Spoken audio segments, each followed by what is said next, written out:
Hi guys, good morning. Audible to all? Can you guys all hear me? Can I see a quick yes in the chat box? Everyone else, quick yes. Audible? Alright, great guys, awesome. So good having you back here after a gap of 2 weeks.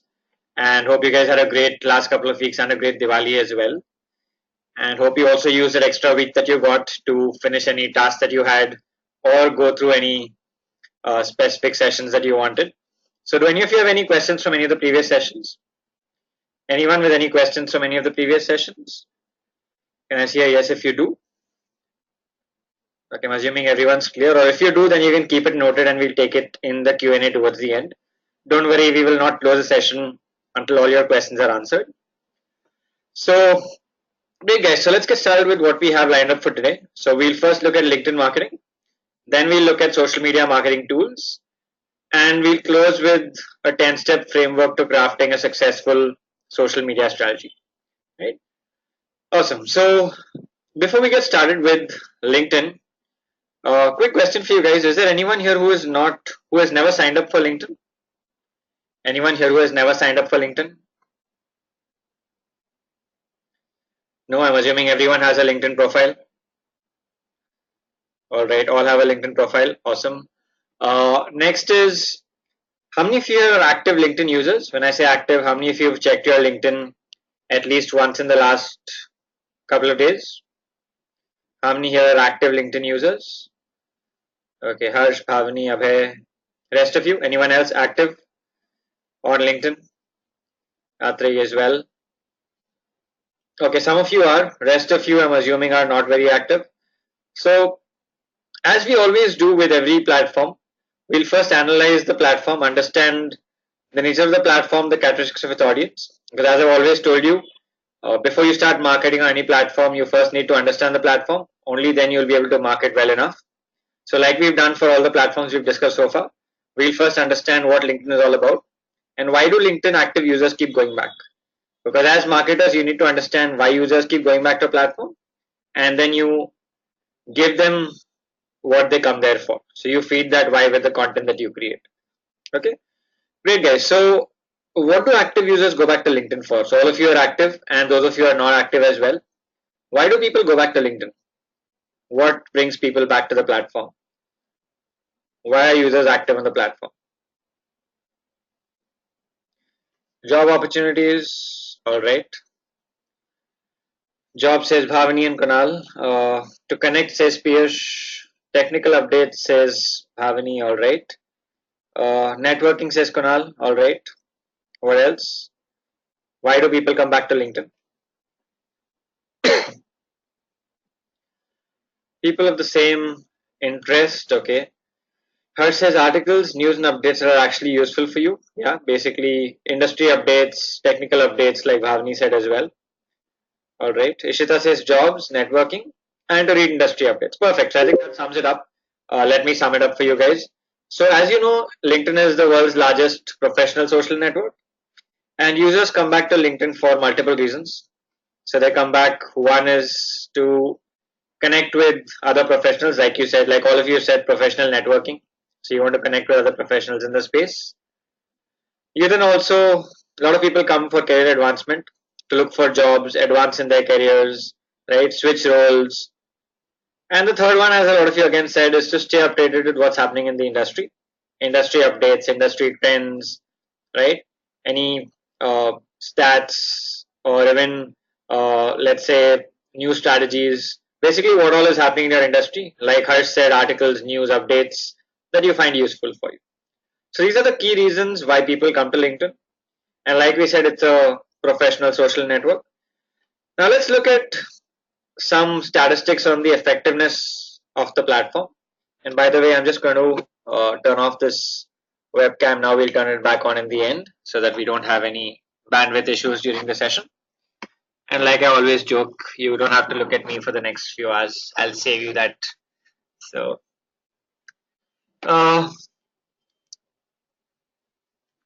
some statistics here on the effectiveness of LinkedIn, like we said. So the first one, which you see on the left, is that nearly 45% of people who use LinkedIn have found that their face-to-face networking effectiveness is increased, right? So how many of you here go for networking events offline?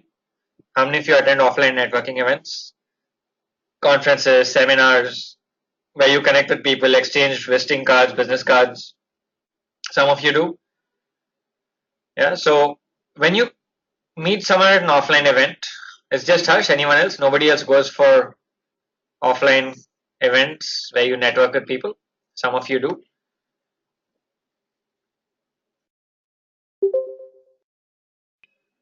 So when you go for these networking events, let's say you have a little background about the person you're meeting. It's much easier for you to break the ice and start a conversation, right? Let's say I'm meeting someone, and before meeting them, I've already seen their LinkedIn profile. I know what they do, I know where they went to college, what did they study, where are they working, what are their key skills. Easier for me to strike a conversation with them and network more effectively. Right? In fact, with me, before I meet anyone, whether it's a client meeting or if I know I'm going to meet people, the first thing I do before I meet them is look them up on LinkedIn. It turns out to be very effective, gives you a lot of context, right? Helps you make more relevant conversation with them, and your entire meeting is more effective then, right? The statistic on the right that you see, it says 95% of recruiters or 94% of recruiters use LinkedIn to examine potential candidates. So if you are using LinkedIn for career advancement or to land a better job, when you apply for a job, one of the first thing most recruiters would do is to look up your profile on LinkedIn, right? Which is why your LinkedIn profile is extremely important when it comes to career advancement. Also, when it comes to having a strong personal brand and digital presence, right? Now that we've seen statistics on what makes LinkedIn effective, and we've also seen the basic nature of the platform and why the audience goes back there, let's move on to how do we market on LinkedIn, since that's what we are here for. Let's look at how marketing on LinkedIn can be done. So marketing on LinkedIn has two broad segments or areas. We look at both. One is personal branding, where you market yourself as a person. Other is brand marketing, where you are marketing as a brand through a company page. We look at both one by one. We'll first start with personal branding. Now, how many of you believe that personal branding on LinkedIn is important? How many of you believe that personal branding on LinkedIn is important? Everyone agrees. So why, if everyone agrees, if that's a unanimous yes, then why is it important? Why is personal branding important? How does it help? How does it help? Image building, yes. What else? How does it help? Personal branding on LinkedIn. First impression, yes. Good point, Harsh. Land better jobs, yes, Ishita. Building stronger connections, says Ruchi. Better exposure, says Kunal. More opportunities, yes. Right. So, as most of you said, personal branding is critical because one, let's say you want to get a better job, advance in your career. The stronger brand image you built on LinkedIn, because that's where recruiters are going to look up your profile. We've already seen the statistic here that a lot of recruiters will look you up on LinkedIn before hiring. And if you have a strong brand built on LinkedIn, it will help you advance faster in your career. Number one. Number two is more opportunities, not just for jobs. Let's say that you're in the consulting space or you're running your own company and you want to close deals. The stronger image you built, the higher the chance of you growing your business and closing more deals. Right? That's the second. Third one on why personal branding is more important is that it even helps organizations. Right? Let's say that there's a company with 50 employees, and each of those 50 employees have a very, very strong personal brand on LinkedIn. That also helps the company because the company then comes across as an organization that has very, very strong talent, right? Which is why most of the new age companies today always encourage their employees, their team members to have a strong LinkedIn profile, publish articles, and showcase their expertise and credibility on LinkedIn, right? So now that we've understood why personal branding is so important, let's look at how we can do it and how we can all build a strong personal brand on LinkedIn. Now it all starts on LinkedIn with your LinkedIn profile, which is the first thing that people will see when they look you up on LinkedIn. So let's look at how do we make our profiles stand out from the crowd? How do we make our profiles the best in the industry? Or how do we cut through the clutter and ensure that our profile stands apart from all the other profiles out there? So we look at this step by step. We'll also look at a live LinkedIn profile. The very first thing on a LinkedIn profile that makes it stand out is to have what you call a custom URL. So how many of you here have this? So how do you look this up is on your LinkedIn profile, when you access your profile in the URL here, you will see a customized URL and not otherwise you will have like random string of numbers and characters like this, right? It will be a customized URL like what you see here, right? So do all of you have this? Yes, no? Does everyone have a customized URL or does it have numbers and characters in it? Okay, some of you have numbers and characters in it. I see quite a few no's. So how do you change this for those of you who say no? So for those of you who don't have it customized, it's a simple 2 minute, actually it's a simple less than a minute process, which you can even do right away and rectify it. So on the right corner here, you have something called edit public profile and URL. So click on that. When you click on that, it will say edit public profile URL. You can click on the edit button here, change it and save. You can pick something that's uniform, something that's more easy for people to remember, and then save it. Right? So you guys can do it and get your URL customized right away. Now that you know that this is how you do it, let me ask you a quick question. Why should you do it? Why should you have this customized? How is it going to ever help you? Or what are the possible benefits of having this customized? Why is it a best practice? Is it even relevant? How does it matter? Why are we doing this? The why is always more important. So all of you, why is this important? Why is it important to have this? People can find you easily. Easy to remember, says Harsh. Yes, good point. Easy to search. Okay, Abhay. Anyone else? What makes it? Why is this a good practice to do? Anyone else? Easy to share. Again, very good point, Kunal. Right, so let me summarize it for you. As most of you said, number one, it's easy to remember. Like I can just tell you it's because this linkedin.com/in will be common for everybody, right? This first part will be common for everyone. It's only this that changes, right? So this part changes. So it's easy for people to remember, easy for people to get directly to your profile if at all they want to. That's one.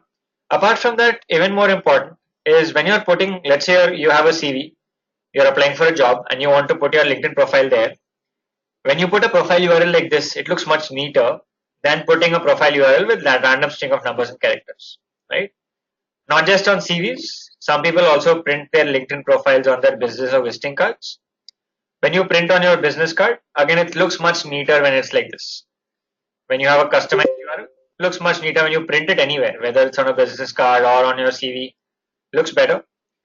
Another thing, it makes you appear as more tech savvy, right? It makes you appear, okay, you know how to customize these things. People who are not very tech savvy might not really customize.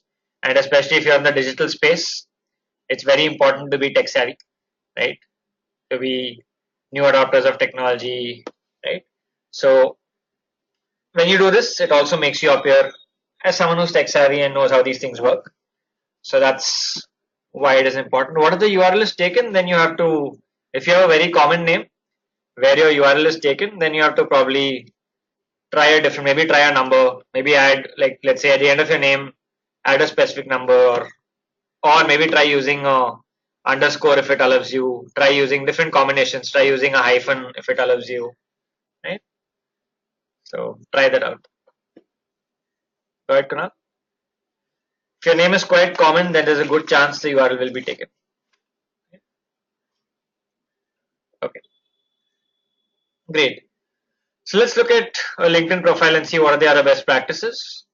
So the very first thing is to have a picture, right? LinkedIn profiles without a picture don't have a face to it, and automatically people stop viewing your profile. People don't bother clicking because it could seem like maybe it's a fake profile, maybe there's no picture, right?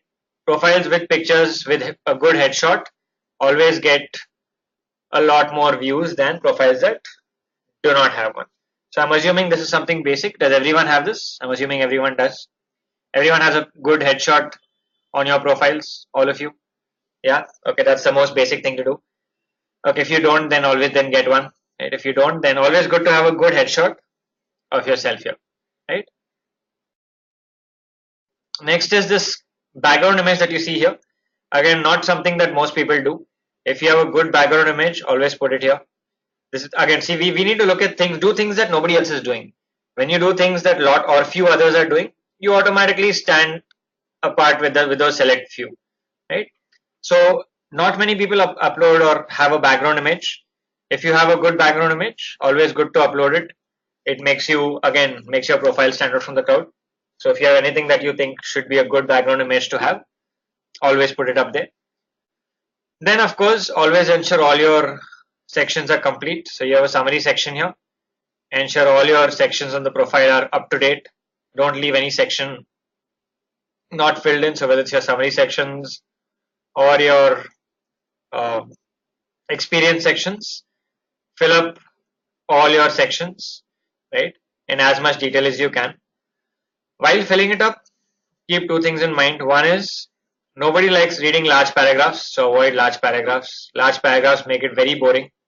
So if you have a lot to say, always try and put it in bullet points like this, right? Makes it easy for people to read, looks much better, looks neater, looks more formatted. So always use bullet points, avoid large paragraphs. Then also, whenever you write your descriptions, your summary sections, your experience sections, ensure you include relevant keywords that you want to be found for. And this is what you call optimizing your LinkedIn profile for search. So let's say, for example, if somebody is searching for a digital marketing strategist on LinkedIn, I would want to be found, right? If anybody wants, or let's say somebody is searching for a digital marketing trainer on LinkedIn, I would want my profile to show up. How do I do that?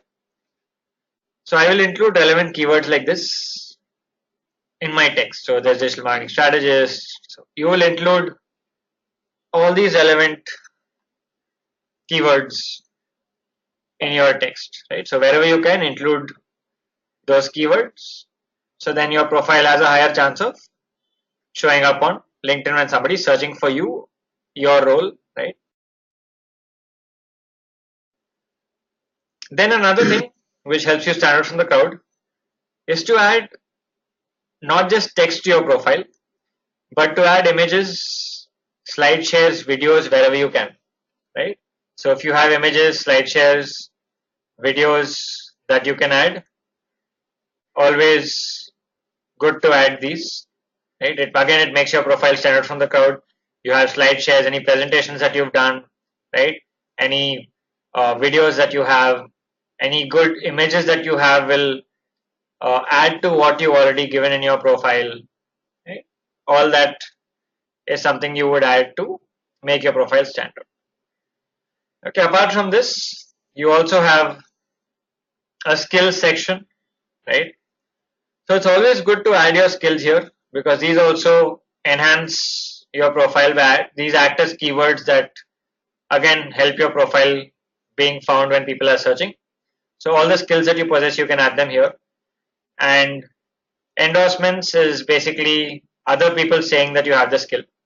One is you saying that you have the skill. When somebody endorses you, they are saying that you have the skill. Right? So 74 people have endorsed me for social media marketing.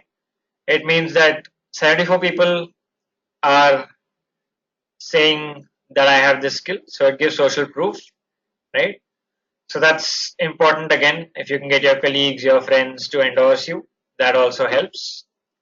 Then you come to recommendations. So if you can get people you worked with to recommend you, that also adds a lot of content to your profile, makes your profile more content heavy, increases your chance of being found because you've been recommended by so many people. Right? So the more recommendations you have, again, it does help your profile as well. Right? So that's what you can do. Let's go back to our deck and summarize all of this. Right? By the way, there's another thing that we didn't touch upon. Sejal says, isn't referral key also similar like LinkedIn? It is, but it's not as popular, right? LinkedIn is the world's largest professional network by a massive uh, number. So it's not the same thing. It's similar, but LinkedIn obviously is much more well known. Many more users, many more people. Right, Cesar? All right. One more thing that we didn't talk about is when anybody is viewing your profile, the first thing that they would see after your initial image and headline and name and your summary section is this article section, right? So you have an article section here which has all the articles that you published. Now, how many of you have published articles on LinkedIn? How many of you published articles on LinkedIn? When you go to LinkedIn, when you post something, you have an option. You have something that says write an article. So you can either share an image, you can share a video, you can share a text update, you can also write an article. And when you click on write an article, it will take you to a page where you can start typing. You can type your headline, type your article, and get going, right? So most of you say you've never posted an article to LinkedIn. Let's look at how this works and how does it help you. So when you click on write an article and you publish your articles, anyone who visits your profile, even before your experience sections, so if you go on view my profile, immediately after this section, you will first see this section, even before the experience comes in, right? So when anyone clicks on this section and sees all your articles, it will take them to a page like this, where all your posts that you published will show up, right? So how does this help you? Let's say a potential recruiter, or let's say a potential business contact is viewing my profile and he or she comes and views this page. What impression does it give? A recruiter or a potential business connection or contact or a client comes and views the profile and views this page. What impression does it give? Intellectual, active and serious, yes. So it makes you, again, it builds credibility for you, right? It says that this person has written so much about the industry. He or she must be credible, right? Must be an expert, must be authoritative. So it brings out that expertise. It brings out your knowledge. It also brings out your skill levels, makes you again come across as more credible. It again increases your chances of either getting recruited or closing a business deal that you were looking for, right? So it's always good to have this. Apart from how it helps you from a personal branding standpoint, where it helps you build credibility and trust and showcase your expertise, it also helps you in, or as a brand, in republishing your company blogs, right? So how many of you here have blogs for your company? How many of you have company blogs in your organizations that you work? How many of you have company blogs? No one does? Okay, so if you have a company blogs are extremely important, by the way. They are very helpful from a content marketing perspective, inbound marketing perspective. So if you have a company blog, you can always use LinkedIn as a platform to republish your company blog content. Right? For example, this blog here was originally published on my company blog and I just republished it here. I took the entire blog as it is and I republished it here with a line in the end saying this post was first published on my company blog with a link back to the company blog. So whenever you do this, it helps you again. How does it help? More people, it puts your content in front of more people, right? You get a lot more people to read, right? You're distributing your content more effectively. But as a good practice, always ensure that you give this link back here. So why would you give this link back? Why would you give this link back here? Why is it required to give this link back? Credit, yes, of course. One is to give credit. What else? Anything else?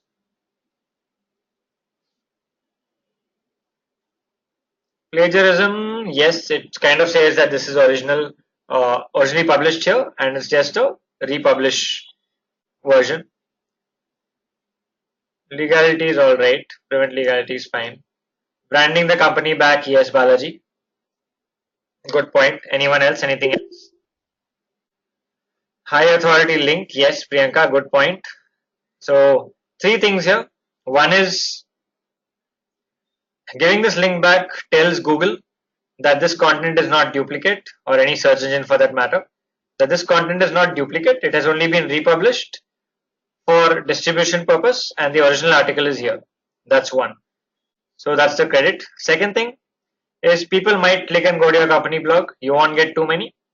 You won't get too many, but at least uh, some might click. So it's a good, like Balaji says, kind of branding for your company blog.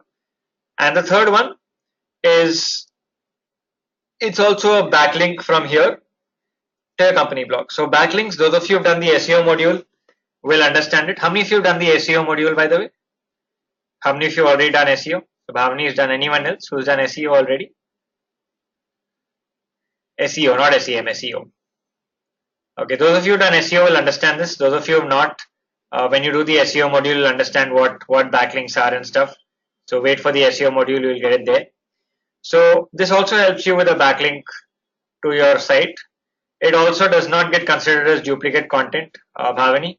No, it's not duplicate content. This is because you've linked back. Google knows that this has only been republished for distribution and it is not duplicate.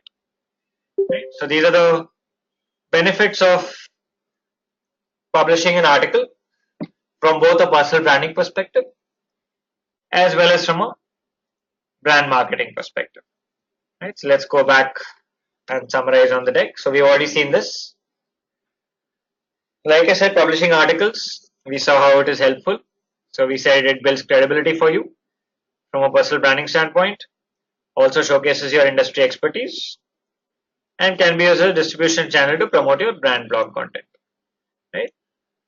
Then we saw how we can optimize our profile for LinkedIn search by including relevant keywords, completing all sections, filling all skills.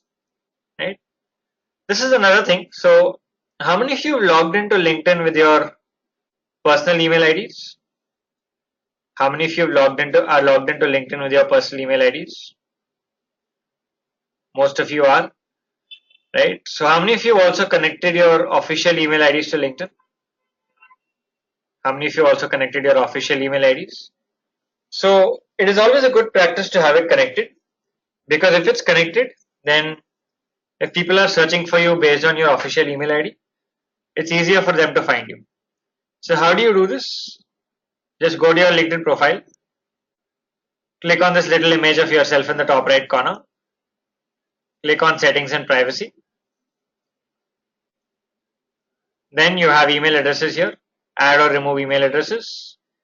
You can then add any address that you want, right? Send a verification email, and once you do that, it will get added here, and then you'll have all your email addresses linked to your account, right? So that's how you do this. Next is join relevant industry groups. So there are lots of groups on LinkedIn that you can be a part of. Pick the most relevant ones that are the most active and where there is actually value for you. Now, when it comes to leveraging groups, there are some best practices that you should follow, not just on LinkedIn, but otherwise also. In fact, these best practices that we're going to see now to get the most out of groups are applicable to groups on any platform, even Facebook for that matter. These best practices will apply. So the first thing is always add value first, right? Do not go to a group and directly start promoting yourself. Nobody likes that, right? People come to groups because they want to get value. If everybody is coming to a group just to promote, people wouldn't come back unless they have something to promote. Right? So you'll stop reaching people because people are coming, promoting and going. Right? So avoid direct self-promotion. Always add value first. Focus on meaningful interactions, conversations, connecting with people, right? And then, like I said, avoid outright promotion. Add value in the sense, solve people's problems, help them find solutions, and later on when they really need you, because you'll be establishing your expertise, when they really need you, they will automatically come to you. right? That's how you actually get the most of groups. It's a more long-term activity. Direct outright self-promotion is short-term and doesn't really work much. So this is what you would do: add value, showcase your expertise, help solve people's problems. Tomorrow, when they really want or need your services, they would automatically come to you, right? Then, like we said, another reason people go to LinkedIn is to stay up to date with what's happening in the industry. So LinkedIn has these influencers in different categories, people who have a large following and are influential in a particular industry. You can just Google for these influencers, find them on LinkedIn. You can follow them, and whenever they post something, you'll get a notification. That's how you can stay up to date with what's happening in the industry, right? So just to summarize all that we've seen, the LinkedIn profile best practices. The first one, like we said, very basic. Have a good headshot for your profile picture. Ensure you update all your major sections. Strategically use keywords to help you get found when people are searching for you. Avoid large paragraphs. Use crisp bullet points to make your profile look much neater and formatted. Have a custom URL for your profile. Add media, images, videos, slide shares, wherever you can. And then get endorsements and recommendations, right?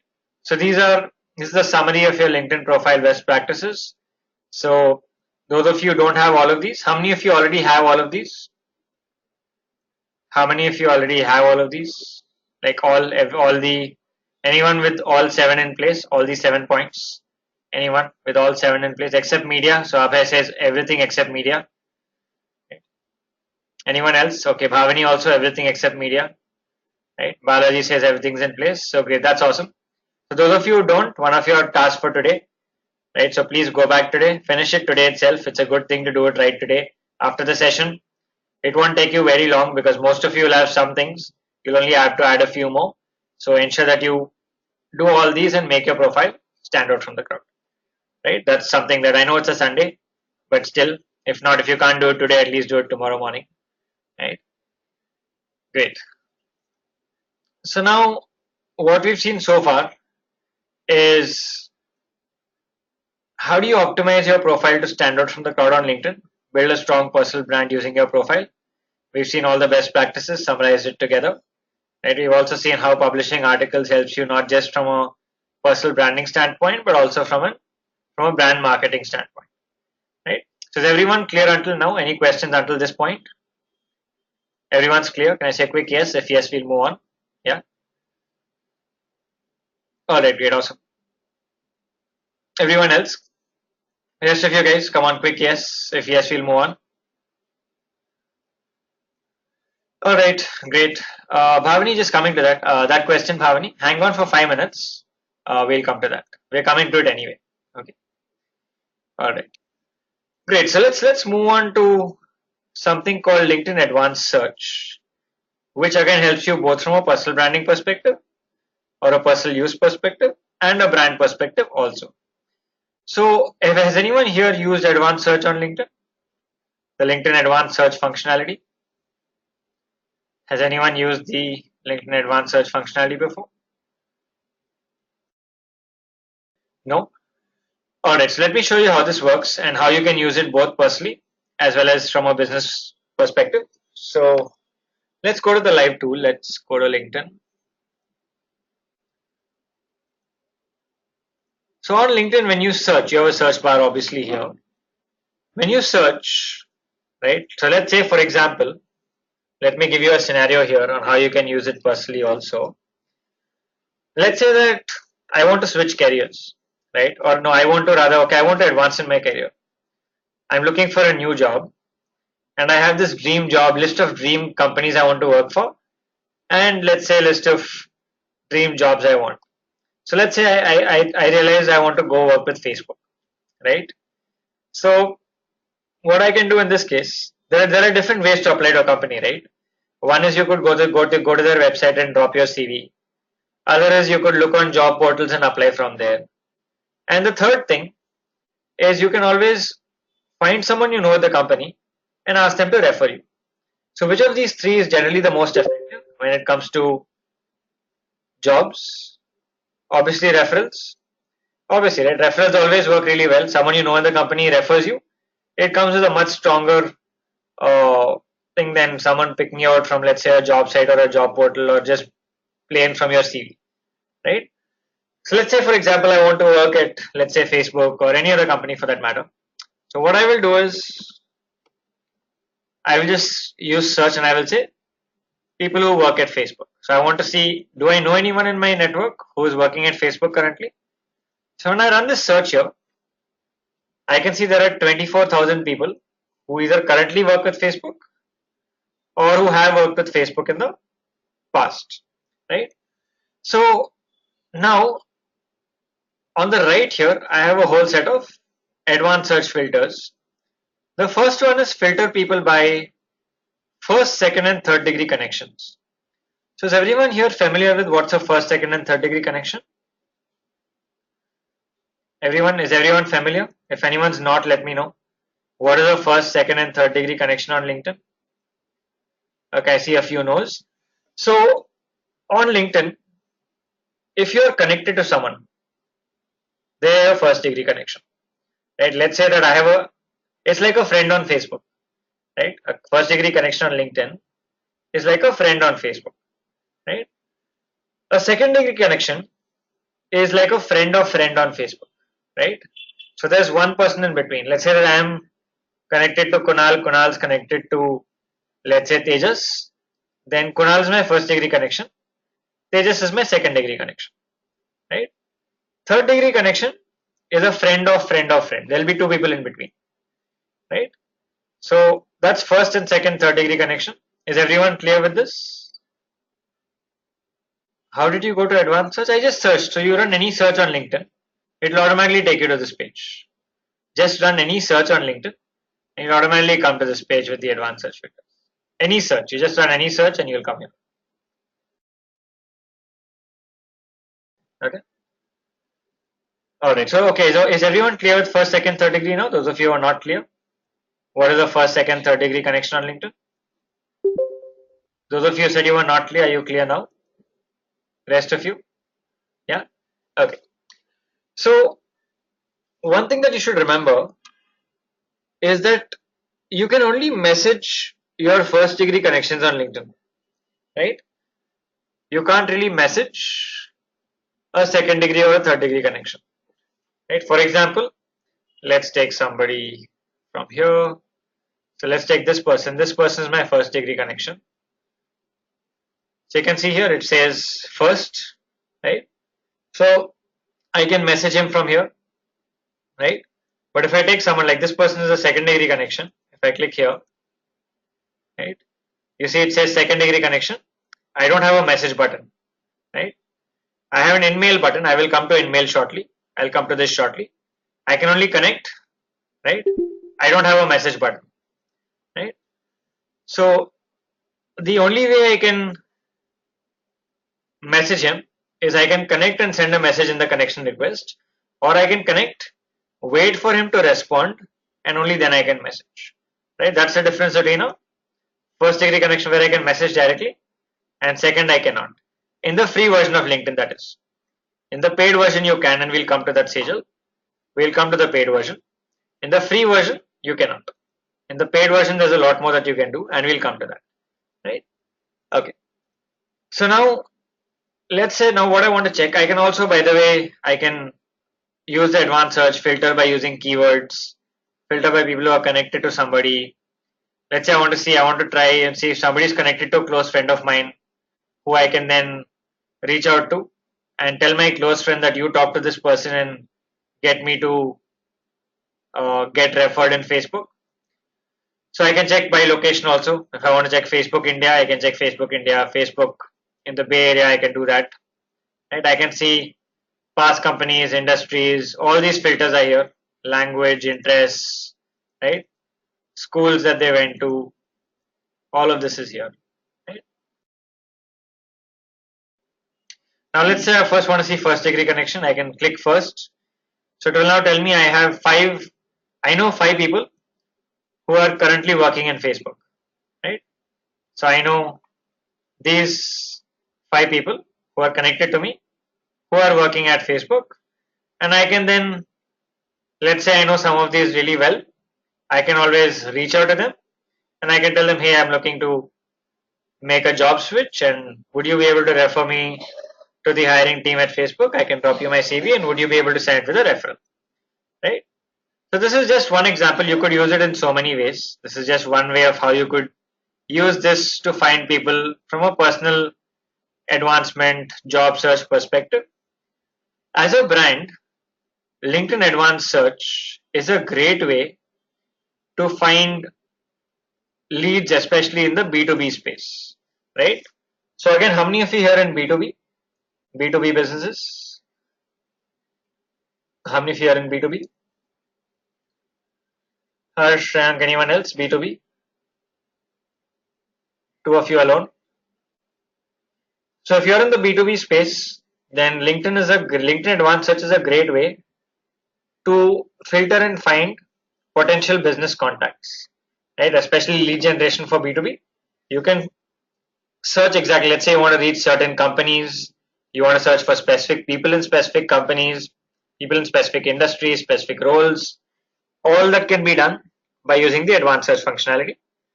But in the free version of LinkedIn, your advanced search filters are limited, right? You have only these. But when you upgrade to what you call the paid version of LinkedIn, as Sejal was mentioning earlier, in the paid version of LinkedIn, you have a lot more advanced filters like the ones you see on the right here with orange color.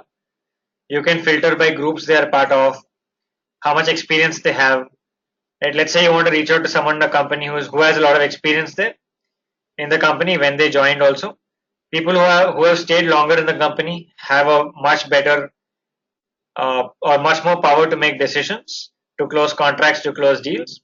So if you want to reach someone who's been in the company for a long time, you can see when they joined the company, what is the company size, how senior are they, what is their function, how much experience do they have.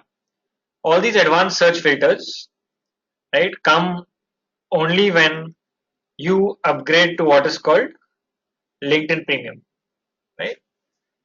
LinkedIn Premium is the paid version of LinkedIn. I'm sure a lot of you have seen this. Most of you have got a mail, right, saying take a free 30-day trial of LinkedIn Premium. I'm sure all of you have got at least once the mail saying take a free trial. Has anyone taken the trial or has anyone used it? How many of you have used LinkedIn Premium? Trank has, Balaji has. Harsh still used it. Awesome. Okay. Anyone else who's using it? It's effective. Not sure. Say Sejal. Okay, we'll come to that. We'll come to that. Okay. So those of you said you are using it. What are you? Do you want to share what you guys are using it for? Priyank, Balaji, and Harsh. Do you want to quickly share what are you using it for? What's the objective of using Premium? Harsh, Balaji, and Priyank. Balaji says job. All right. Are you using it or okay? Find out lead says Priyank. Okay, with keywords. Perfect. Hurt says I use it to find the exact person I need to contact an organization to talk to for my work. Perfect. Exactly. That's exactly what I was saying, right? In the B2B space, you can use LinkedIn Premium to find exactly the right people you want to reach out to, right? You can use the advanced search filters, reach out to them, get in touch with them, message them, and if you're not connected, right? So LinkedIn Premium, let's look at what it contains and how does it work. So on LinkedIn Premium, you have different plans which are objective based. You can choose these plans depending on what your objective is. So let's look at this on the live platform, right? So this is LinkedIn Premium. So you can see here, if you want to get ahead in your career, you have a plan.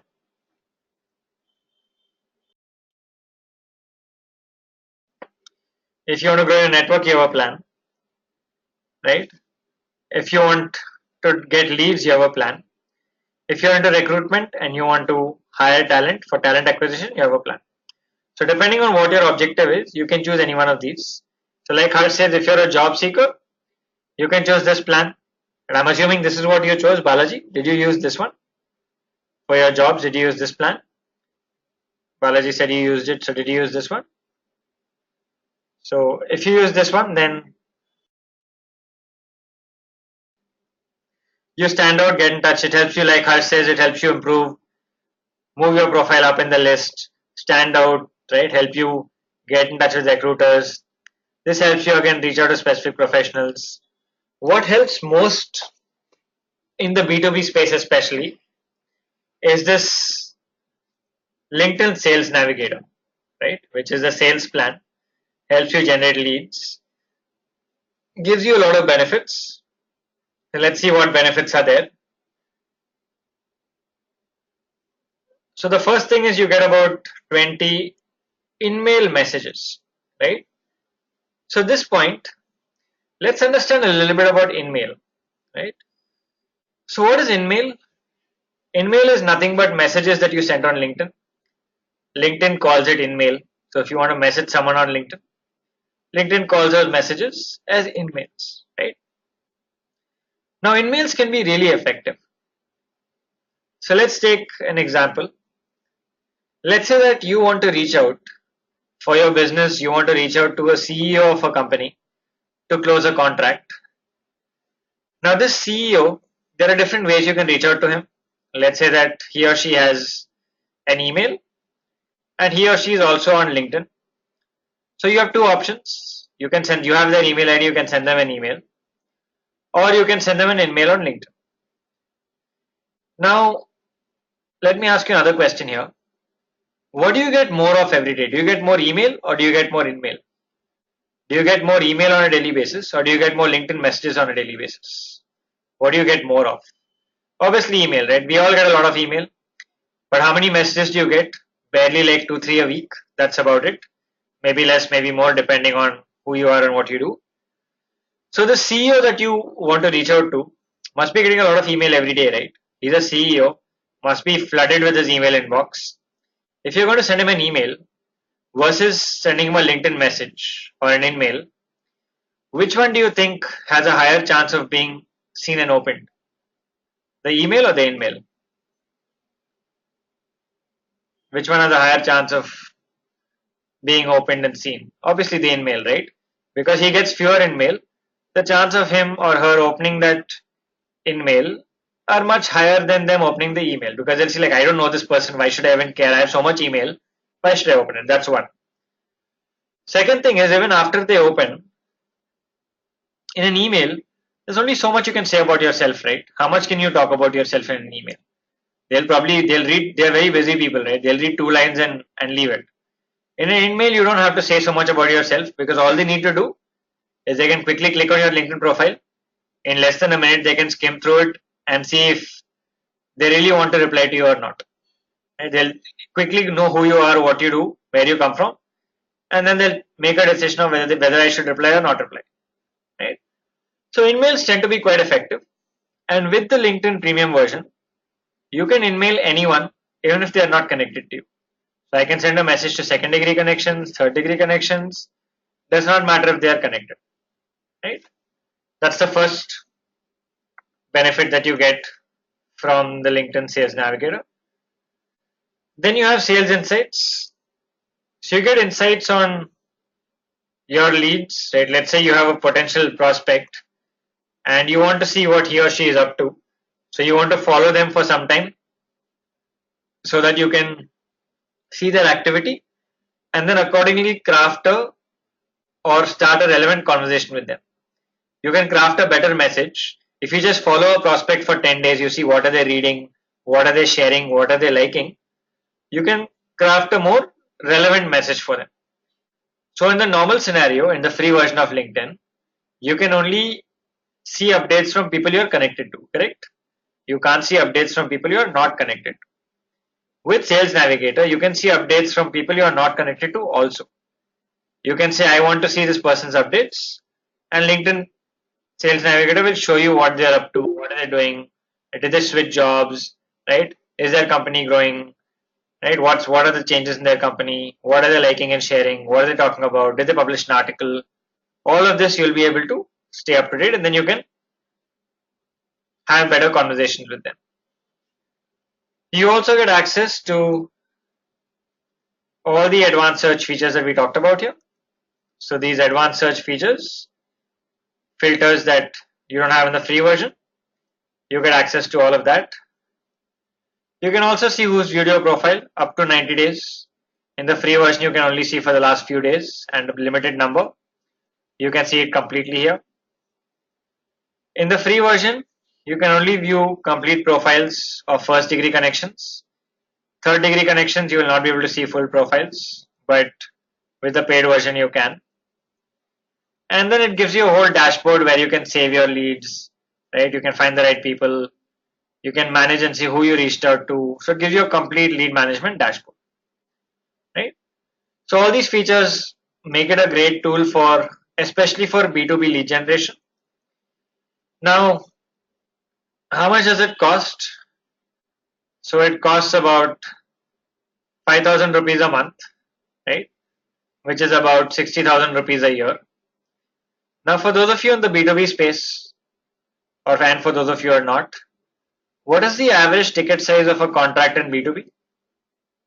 If you close a business deal in the B2B space, what is the average ticket size? What is the average size of the contract or size of the deal? Anyone wants to share? Roughly, what is the average size of the deal or size of the contract? Especially those of you in B2B. Anyone who wants to 20K says Shrank? Is that monthly or annually? Monthly or annually? Right? Monthly. So that's about 1.2 lakhs. So it varies from, Niranjana says 1 crore, Harsh says 6 digit at the least. So it varies from a few lakhs to a few crores, right?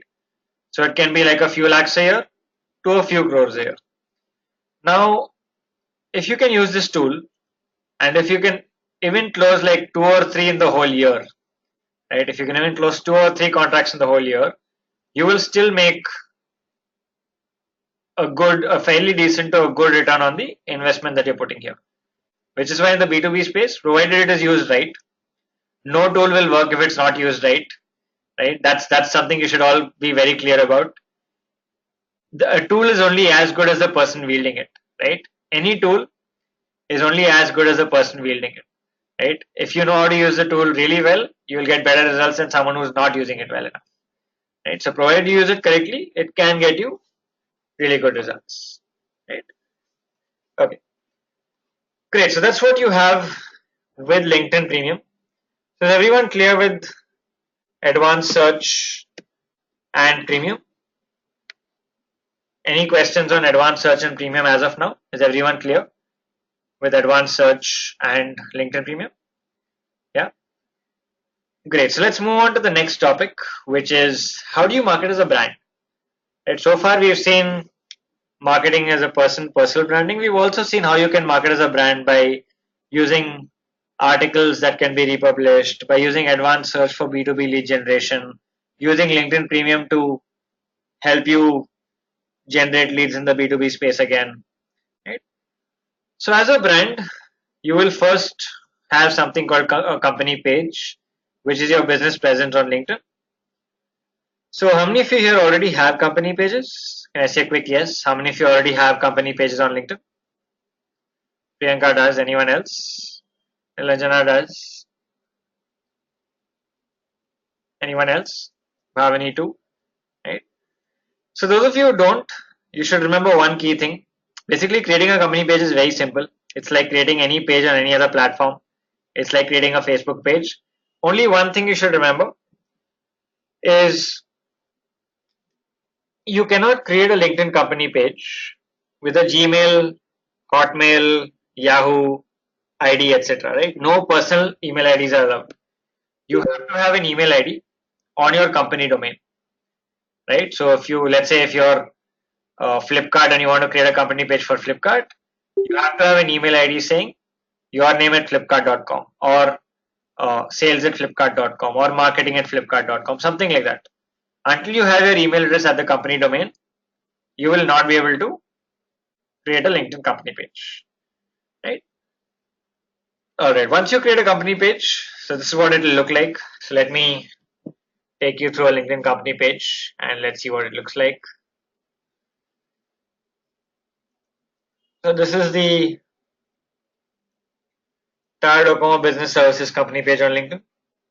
So it looks like any other page on any social platform. You have a background image here.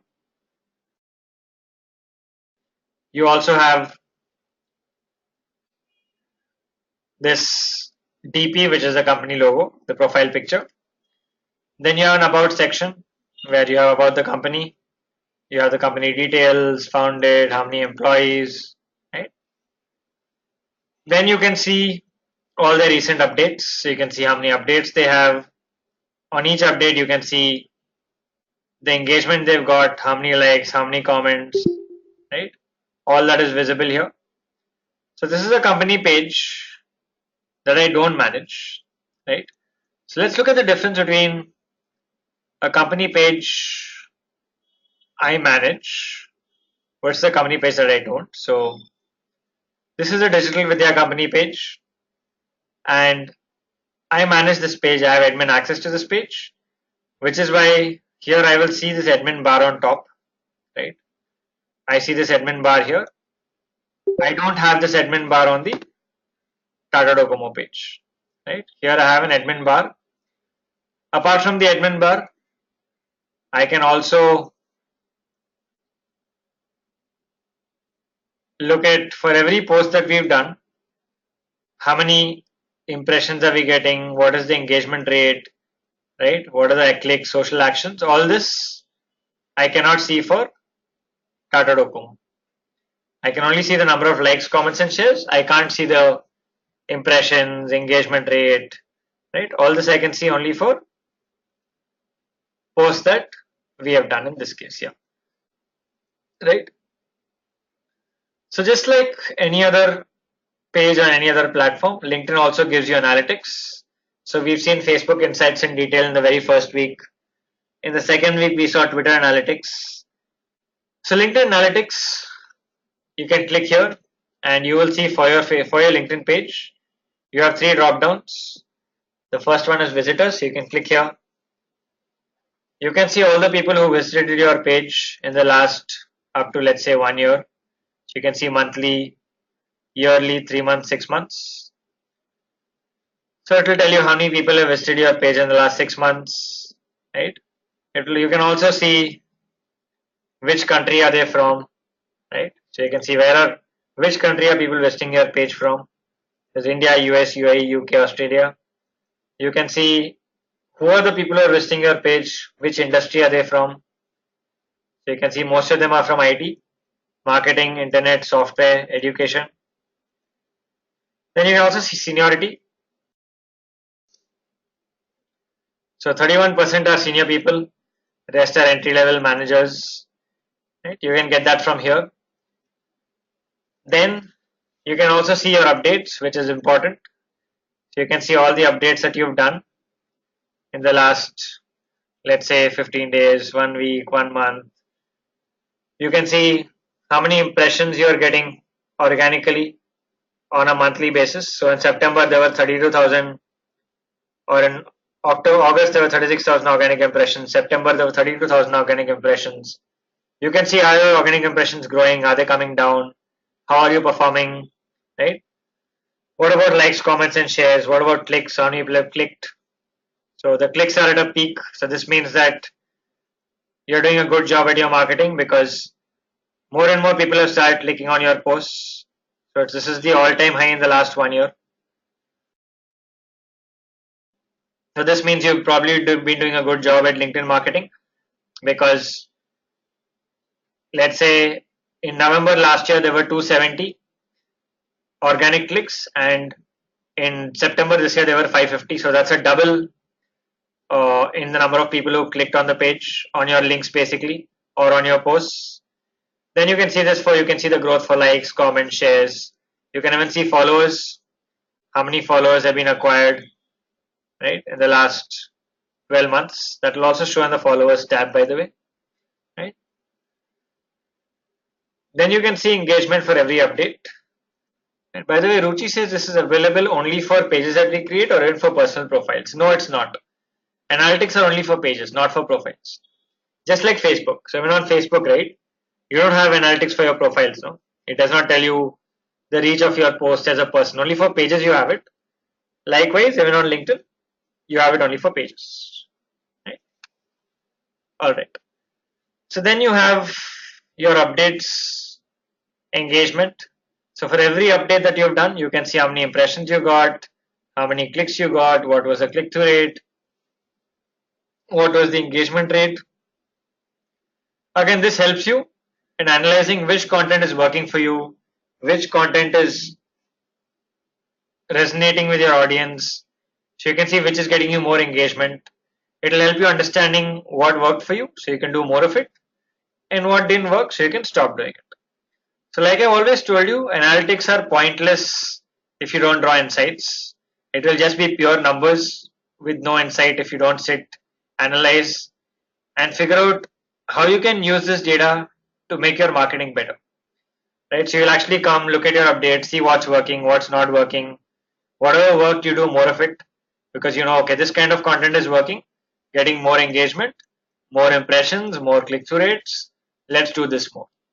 Right? So all this data is extremely important in making your marketing better. Right? Then your followers section. So you can see all your followers, how your followers have grown maybe in the last time period. So you can see the growth in number of followers being added. So again, the number of followers added has been growing. So it's almost at the highest in the last 3-4 months compared to what it was in all the months before that. So then you know, okay, that LinkedIn marketing is working. We are getting more followers, getting more engagement, getting more clicks, getting more impressions. It's, you know, all the effort that you're putting in is at least getting you some result. Right? Then you can see where your followers have come from. You can sort by country, right? By, let's say, job function. So most are from marketing, nearly half of them. Then you can see by seniority, lots of senior people, right? Then you can see by company size. So a lot of small companies, actually quite equally distributed, right? So that's what you get from the LinkedIn page analytics.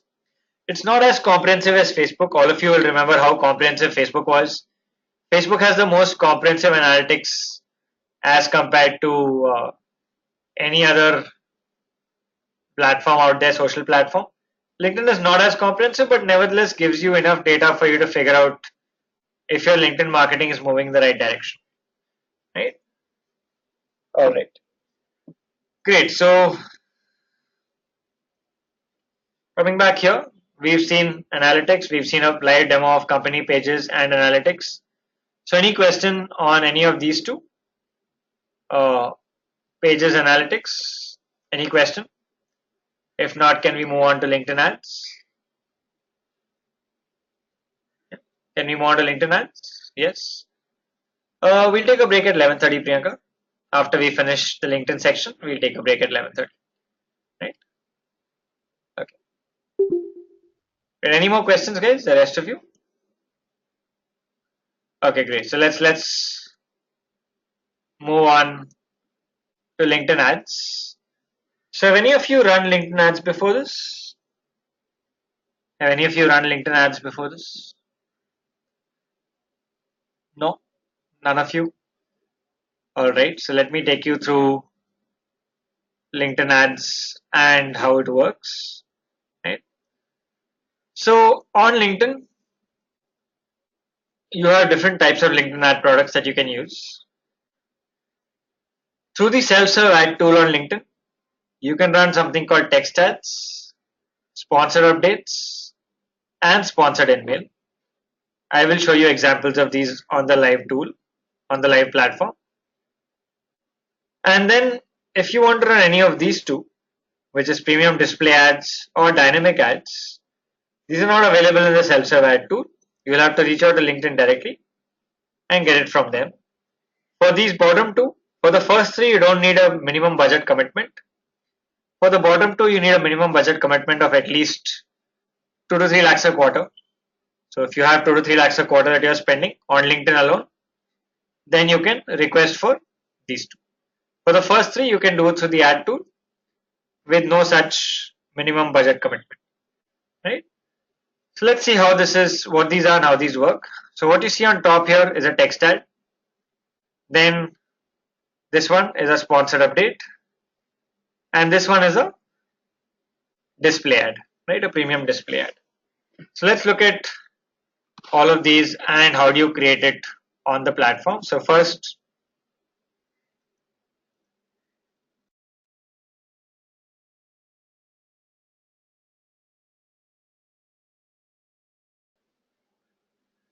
so when you log into LinkedIn here, so you see on top, it says ad here. This is a text ad, right? So this is a text ad. You can click on it and it will take you to the landing page of the advertiser. Then you see this here, adjust.com, it says promoted. This is a sponsored update, right? This is what you call, so we've seen, I've shown you what a text ad is live. This is a sponsored update, right? So this is what you call a sponsor, like a boosted post on Facebook. Then you see this one here, this ad here, it says ad, where it has my picture on it. If you see this, it will have your picture on it. So it puts you saying keep up with relevant opportunities. It's like a follow company ad and it's dynamic because it will change, this image will change for everyone. So these are called dynamic ads and these can be done only through a minimum budget commitment with LinkedIn. Which is who can create ad, anyone or a premium user? Anyone can create ads, anyone. You don't have to be a LinkedIn premium user to create ads, guys. LinkedIn premium and LinkedIn ads are independent. You can create an ad without being a premium user. So any of you can create an ad. All you need is a company page. Right? You need a company page and you can automatically create an ad. Alright, so we've seen text ads here. We've seen sponsored updates here. Sorry, I clicked on it. Okay. We've seen a dynamic ad here. So let me show you what a sponsored email is.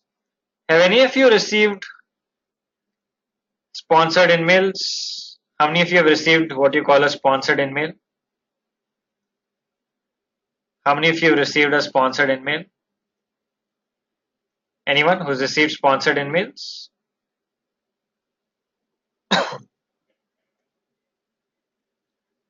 Abhay has. So this is what a sponsored email looks like. So in your LinkedIn messages, you'll get a message which says sponsored here. You see here, it says sponsored. And it then says sponsored here also. It will say be part of Discovery the Purpose Drive. So I can click here or here. And if I click there, it will take me to their landing page, right? It will take me to wherever, right? Their landing page where I can then go through, read, right? I can participate here. And I also have this image here. So sponsor update comes with this image. So on the right, I have this image. I can then click on this image and this will also take me to the same page, right? This also takes me to the same page. So this text, this button, this image all come under the sponsored email unit. So you can choose who you want to send these emails to in bulk. You can select a targeting and you can send it to all of them. Now the benefit of sponsored email is that number one, for those of you who got it, you will know. So again, how many of you have got this? Any of you have got, how many apart from Abhay? Anyone else who's received sponsored email on LinkedIn? No? Nobody else? Alright. So the sponsored email, the benefit is it only comes to you when you're active on the platform. So let's say you just open the LinkedIn app or the LinkedIn website. Only when you're active on the platform, suddenly you'll get a message saying one message received. So all sponsored emails are delivered only when people are active on the platform, either on the app or on the website. And how does this help is when people are active, the chance of them opening the email is very high. If you're active on a platform and you get a message, you'll at least open it, right? Which is why these sponsored emails have very high open rates. And the other thing is, you will not get these very often. Right, so I got one, this is on the 1st of October. I got one on October 1st. I have not got one after that. So October 1st was the last one I got. And before that, I got, when was the previous one? I got the last one I got was here, August 16th, right? August 16th. So normally there is at least a 45 days to 2 months gap, right? Between the sponsored emails that you receive. So this is the sponsored email I got on August 16th. The next one I got on October 1st. So then there's a month to 45 days gap. So you'll not get a sponsored email every day. So it does not spam, and because it is scarce, it is again continues to be effective as well. Right? So that's sponsored email. So we've seen the different ad types. Right? So I've shown you practically what are the different ad types and how do they look, how do they work. Right? We'll now look at how do you create a LinkedIn ad. So how do you go to LinkedIn ads? On the top right corner here, you click on work and then you click on advertise. When you click on advertise, it will take you to the LinkedIn ad platform. You click on manage ads. It will ask you to enter your password. And then you will come to this campaign manager, right? Where you can create your ads from. Now, since we've done Facebook and Twitter ads, and like I told you, if you've done Facebook ads, it's very easy to understand every other ad platform out there.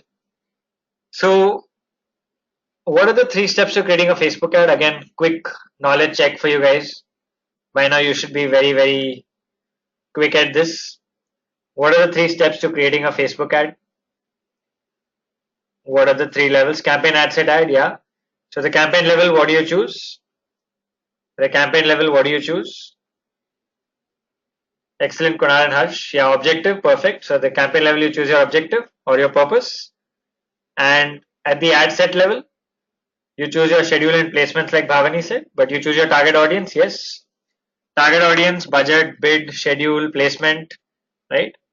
And at the ad level, the last step, what do you choose? You choose your format, copy, creatives. Awesome. Excellent, guys. That's really good. Happy that all of you got this perfectly right. So this once you understand Facebook, we saw Twitter last week. Twitter was also pretty much the same. LinkedIn also is pretty much the same process. So if you understood one, everything else is a breeze. So LinkedIn again, you will click on create campaign here. So when I click on create campaign, it will then ask me to choose my ad product. So I can say, do I want sponsored content? Do I want text ads? Or do I want sponsored email? Right, so the 3 products that were here, you can choose which ones you want. Sponsored content. It also tells you what you can do with it, right? Text ads or sponsored email. So let's say for now, let's just choose one. Let's choose sponsored content. So I will say select. When I say select, now it will ask me to name my campaign. And I have 2 options. It says, what do you want to happen after people click on your ads? So I have 2 options. One, I can send people to my website. Other, I can collect leads using LinkedIn lead gen forms. So if all of you remember, in the Facebook ad session, we talked about Facebook lead forms.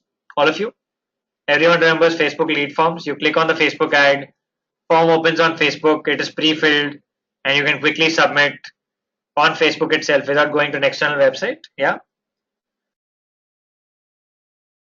Everybody else remember? So LinkedIn about a few months back also did the same thing. They also launched their own lead forms. So if you want to send people to a website, you can do that.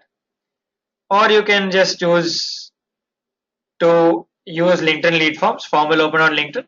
People can fill the form and you will get the data. Right? So you can choose any of these, whichever one you want, and then you will say next. Which option is better? It depends. It's a case-to-case basis, Bhavani. It's a case-to-case basis. If you have a landing page and if you want people to go to your landing page and fill it up there, you can use that. If you want to just get leads on LinkedIn without anyone going to your landing page, you could use that. Ideally, you would try both, see which is getting you better results in terms of leads, cost per lead, and also sales or conversions, end conversions. And then you would take a call, right? So I've used both and I've seen both work. With lead gen forms, the cost per lead is much lower. But like I said, even in Facebook, it is low. But you'll also have to see the quality of the lead and see how that works, right? So then once you've chosen this, you will select the content that you want to sponsor. So let's say I select a post. I will say sponsor selected. Then it will take me to the targeting option, right? So I can again now target on LinkedIn. So just like Facebook, here also I have targeting options. Only thing is LinkedIn has, since it's the world's largest professional network, has the world's largest amount of professional data. Right? Do you guys agree? LinkedIn has much more professional data than Facebook also. Yeah, Facebook might have more personal data, but LinkedIn has much more professional data. Right? People when they change jobs, not everyone updates on Facebook, but everyone, almost everyone will update on LinkedIn. Right? Anything professional, right? From companies they work to titles and functions and schools and skills and what they've studied and degrees, experience. This data is something LinkedIn has a lot. So if you want to target for anything that's professional or basis professional data, you would always choose LinkedIn ads, right? So let's maybe put Mumbai as a location. When I do this, you can see here on the top right corner, there are 3.6 million LinkedIn members in Mumbai. Then I can again target people by company name, industry, which size of the company, job titles, functions, seniority, member schools they went to, colleges they went to, what did they study, what degrees do they have, what skills do they possess, which groups are they members of, then of course age, gender, years of experience, right? Company followers, company connections, all of these, right? You can use all of these options to reach out to them. Now, like I said, this is not just for B2B. You can use this for B2C also. Right? Even if, let's say, you're reaching out to someone basis professional data. For example, so many B2C companies can use LinkedIn ads effectively. Let's say in the auto space, cars are something professionals love buying, and you can target them by specific. You can target specific car models by specific seniority levels and company companies that they work with. You can also use it, let's say, for real estate, for premium products, let's say investment in homes or buying a home. You could use it for insurance, for financial planning, right? So many B2C companies can also use it. So it's not that LinkedIn ads are only for B2B, right? LinkedIn ads also work for B2C, not just B2B, right? Then you can click next, right? Before that, on top here, you have something called a matched audience, right? You have something called a matched audience. Now, what is a matched audience? So all of you remember custom audiences on Facebook? All of you remember custom audiences on Facebook? Yeah. Everyone remembers custom audience? Basically, you can upload your email IDs to Facebook. Facebook will match them and then find them on Facebook for you. You can also put the Facebook pixel in your site and retarget on Facebook. So you can do all that on LinkedIn also. Even on LinkedIn, you can do that. So you can always click here. You can click create an audience. So you can create an audience based on your website visitors and you can do retargeting here. You can also upload a list of contacts or even accounts, right? You could even upload a list of companies on LinkedIn. You can even upload a list of companies you want to go after and LinkedIn will target everyone in those companies, right? So you can upload a list of companies or a list of email IDs and LinkedIn will then target them on LinkedIn. You can even build an audience just like Facebook Pixel. LinkedIn has a code. You put the code on your site. LinkedIn will then track it for you and you can target that audience here, right? So apart from the professional targeting options that you have, you can also use LinkedIn for retargeting. and for reaching out to people based on email addresses or companies they work in. Once you do that, then you will say next. Here you can also track conversions on LinkedIn when you put the tag on your website, the code. You can even track conversions, and you can then set your budget, and you can set your start date and end date. And then when you say next, if you've not entered your payment yet, it will ask you to enter your payment, and then you can go ahead with the campaign from there. Right? Great, guys. So is everyone clear with LinkedIn ads? Any questions on LinkedIn ads? Everyone clear with how do you go about it? The process is pretty much the same. Like I said, if you understood Facebook ads, creating any other ad on any other social platform is very, very simple. Works exactly the same way, very similar flows, right? So it can be used, like I said, not just for B2B, for B2C also. It can be effective. In fact, recently in the last few months, LinkedIn has made so many changes. All these things that you're seeing now have all come in the last few months. Up 3-4 months back, there was no matched audiences, no retargeting, no LinkedIn forms. They made lots of changes in the last 3-4 months that have made it very effective. Compared to what it was 1 year ago and compared to today, LinkedIn is a lot more effective than what it was. Right? Alright, great guys. So with that, we are done with LinkedIn marketing on the whole. So do you guys have any questions on LinkedIn marketing overall? Right from personal branding to brand marketing, advanced search, premium, LinkedIn analytics, LinkedIn ads. Any questions on LinkedIn marketing overall? Anyone? Anyone? Any questions? If not, then we'll take a short break and we'll come back after the break. We'll look at social media marketing tools. So I'll take you through live demos of some tools that will make your life as a social media marketer much easier, help you get more done in less time, right? Okay, so before we take the break, Kunal says, could you please repeat the type of ads? Okay. So you have text ads like what I showed you, sponsored updates, sponsored emails, premium display ads, and dynamic ads. So like I showed you on the platform, so this was a sponsored email which you saw here, and then you have a text ad here on top which says MBA scholarship. You have a sponsored update here which says promoted. Sorry, I clicked on it again. This is a sponsored update which says promoted. This McAfee ad that you see here, to follow McAfee, the one on the right here, this is a dynamic ad, and sometimes you'll see an image ad here which is a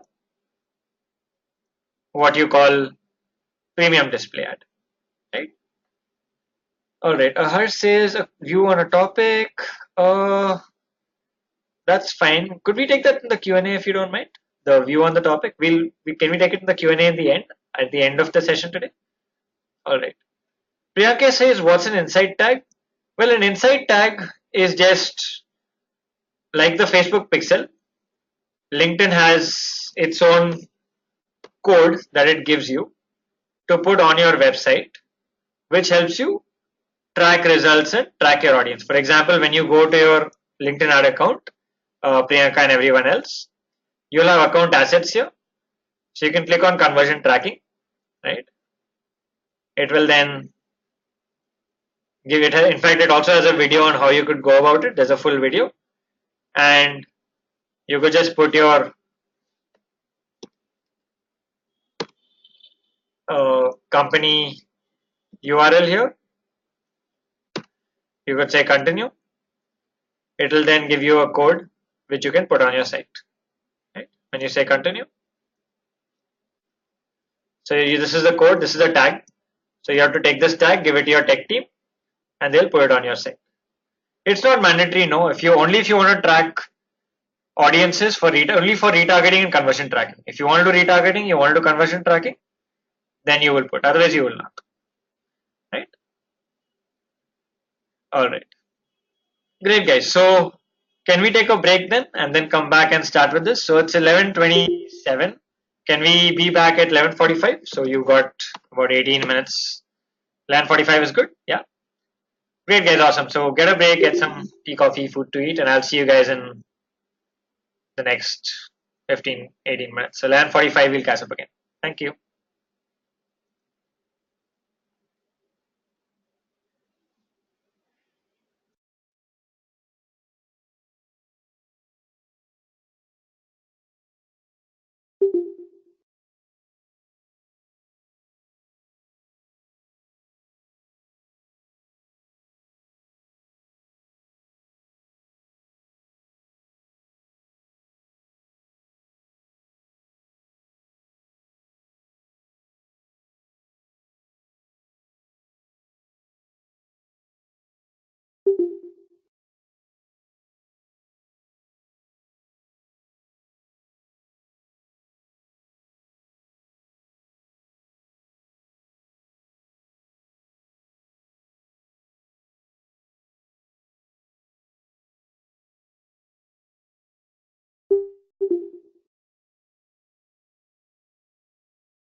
Alright guys, everyone's back. Can I say a quick yes if everyone is back? All of you? Yeah? Okay, great guys, and let's get started. So let's get back to social media marketing tools. So we look at different tools that we have that I said will make our lives as social media marketers much easier.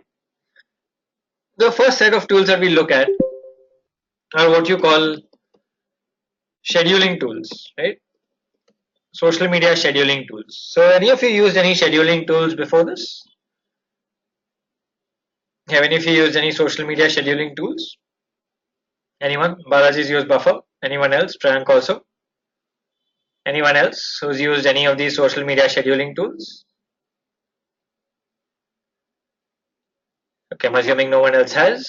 So great guys. So we'll look at these, but before that, a scheduling tool is just a tool that helps you schedule a post to your social network. So let's say, for example, I want a post that has to go out tomorrow at, let's say, 3 in the afternoon. I can schedule it using the tool today, and the tool will ensure it goes out tomorrow at the required date and time. So what are the possible benefits of these scheduling tools? How are they beneficial? How do they help you? How are these scheduling tools beneficial? Why are they saves time? Okay, says Kunal. What else? Anyone else? Get the job done even if you're not physically there, says Harsh. Yes, awesome. Time zone issues can be addressed. Yes, very good point. So basically, let's say that tomorrow you're the best time to post to your social networks, or let's say Facebook page, is at 1:30 p.m. every day, right? And let's say 1 to 2 p.m. is your lunch time. Are you going to leave your lunch midway, get up, go post, and come back and get to lunch? Obviously not. Doesn't make sense, right? All you would do is you would use a scheduling tool, and the tool will ensure you can enjoy your lunch. Tool will ensure it will go out on time. Likewise, let's say you have to go out somewhere, you can't be physically present at the time it has to be posted. You can just schedule it using the tool, and the tool will ensure it goes out. Again, let's say that, like Balaji says, let's say you have a client in the United States, or your business has an audience in the United States, and the best time to post is 3 in the morning India time. Obviously, you're not going to set an alarm for 2:45, get up, post, and go back to sleep, right? That's where these tools help you. Just put it on the tool, and the tool will ensure it goes out on time, right? Apart from all this, apart from the fact that you can post something to specific times irrespective of whether you are physically present or not, these tools also help you in, like I think Kunal said earlier, in saving time, right? So let's say I've already created my content for my Facebook page for the next 2 weeks. I already know what I'm supposed to post. I've already created the images. Everything is ready. Now I have two possible scenarios. Scenario one is I will post every day. Every day I will take out 15-20 minutes and post. Scenario two is I will spend like two hours today maybe, or 1.5 hours today, and schedule for the next 2 weeks. And then I don't have to worry over the next 2 weeks. The tool will ensure it goes out. And I just have to monitor and check that it has gone out and everything is fine. Any comments, anything, that's all. That's about it. So which is a more productive scenario? Scenario one or two? Which is a more productive scenario? Obviously two, because you save time, you do it in bulk, you can use your time more productively, right? You can get done and spend time doing other more important things. So now that we know what is the importance of these tools and how they help, let's take a look at some of them. The first tool is Buffer, which I think two of you said you already using. So Balaji and Priyank said they already used Buffer in the past, or maybe currently using it also. So I'm assuming the rest of you have not. So what I'm going to do is I'm going to take you to the live tool. In fact, all these tool demos, I will do them live, so you can practically see how they work. So let's get to Buffer. So if for those of you who are new and doing it for the first time, when you go to Buffer, right, so that's the URL, just go to buffer.com. You can just say sign up for free, right? it'll ask you to sign up with any of your social networks. You can pick anything.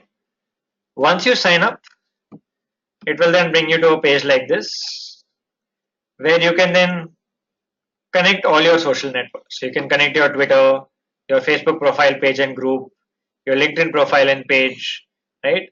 Pinterest is available only in the paid version. You can connect Instagram and Google Plus as well, right? So you can connect each of these from here. It's pretty simple. It's a two-button connect. Click on connect. It'll ask you to authorize with your Twitter password, and once you do that, it'll get connected. So connection is very simple. It's like a two-step process. Click on connect, authorize with Twitter, Facebook, LinkedIn, etc. And then once you connect your profiles, it will start showing up here. So now I have connected my Twitter, I have connected my LinkedIn. So my Twitter and my LinkedIn are not showing as connected here. And I can schedule to both of them or either one of them as I want. Right? So now that you know basic stuff on how do you log in, sign up and connect your social networks, how do you schedule to these platforms? Again, it's pretty straightforward. All you need to do is click here, type whatever you want. So I'm just going to say this and I'm going to click here. I can choose either LinkedIn or Twitter or both if I want to post to both. I will say schedule post here. Choose the date, let's say Monday morning, 9 o'clock.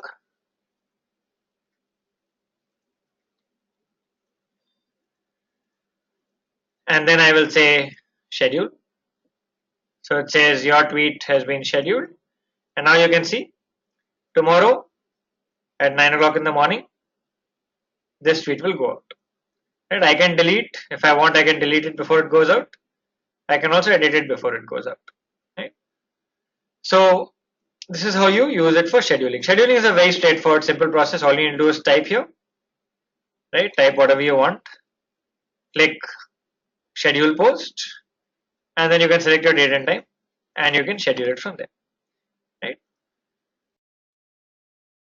Harsh says this is also available built into Facebook. Yes, it is. You can also schedule directly from your Facebook, but there are benefits of using this tool, right? Apart from using it on Facebook, one is you can use it for multiple platforms. You can use it for Facebook, Twitter, LinkedIn all together, right?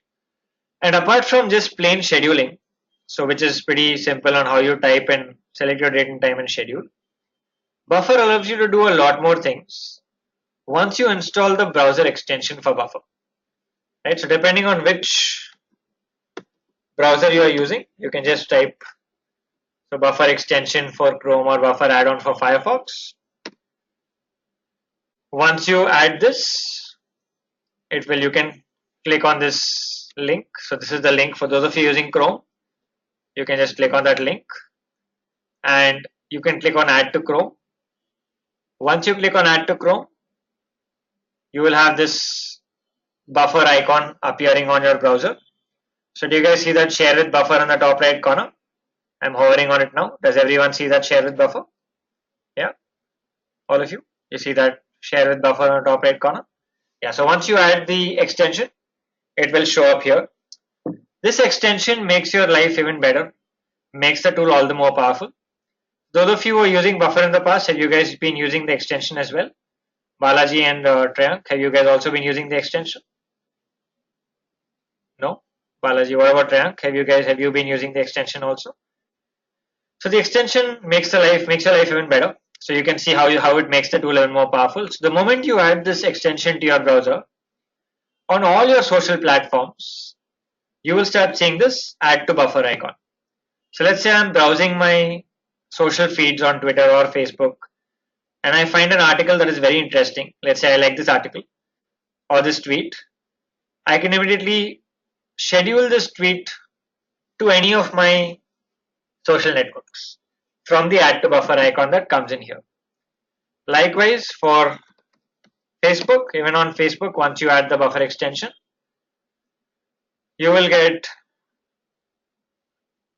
this buffer icon where I can schedule, maybe I want to share this post, but I want to schedule it, let's say from Facebook, I want to schedule it to my LinkedIn. I find it interesting. I want to schedule it to my LinkedIn for tomorrow morning.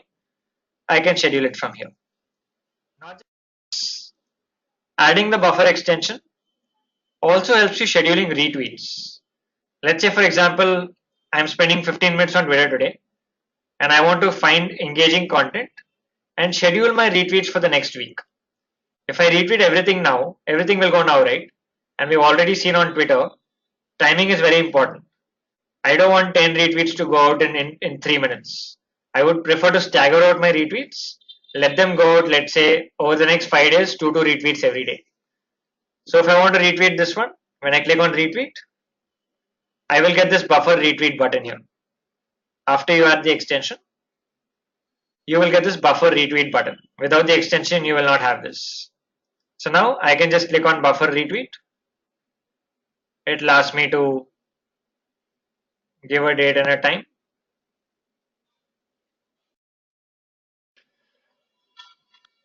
Okay, yeah, here it is. So it says I can say schedule post. Let's say I want to retweet. It is now 11:58. Let's say I want to retweet for 12 p.m. today. In the next 2 minutes, I want to retweet this. So I'm going to say 12 p.m. I'm going to say schedule. It says post has been scheduled, right? So when I come back to my buffer, you see this, my queue. It says today at 12 p.m. So basically 1 minute from now, this will get out of my queue. Right now it's in my queue. It will get out of my queue and get on my Twitter. So after 1 minute, if you come and check here, this retweet would have gone live on my Twitter account. Right? Not just this, not just that you can schedule from anywhere or buffer a retweet. Let's say you're reading an article. So let's say I'm reading this article online and I think this is a very interesting article that my followers will find very interesting. I want to share this article on the latest 2017 Diwali campaigns. What did brands do on social media or online? And if I want to share this with my audience and I don't want to share it now, I want to directly schedule it. I found it now, I want to schedule. I will click on share with buffer extension here.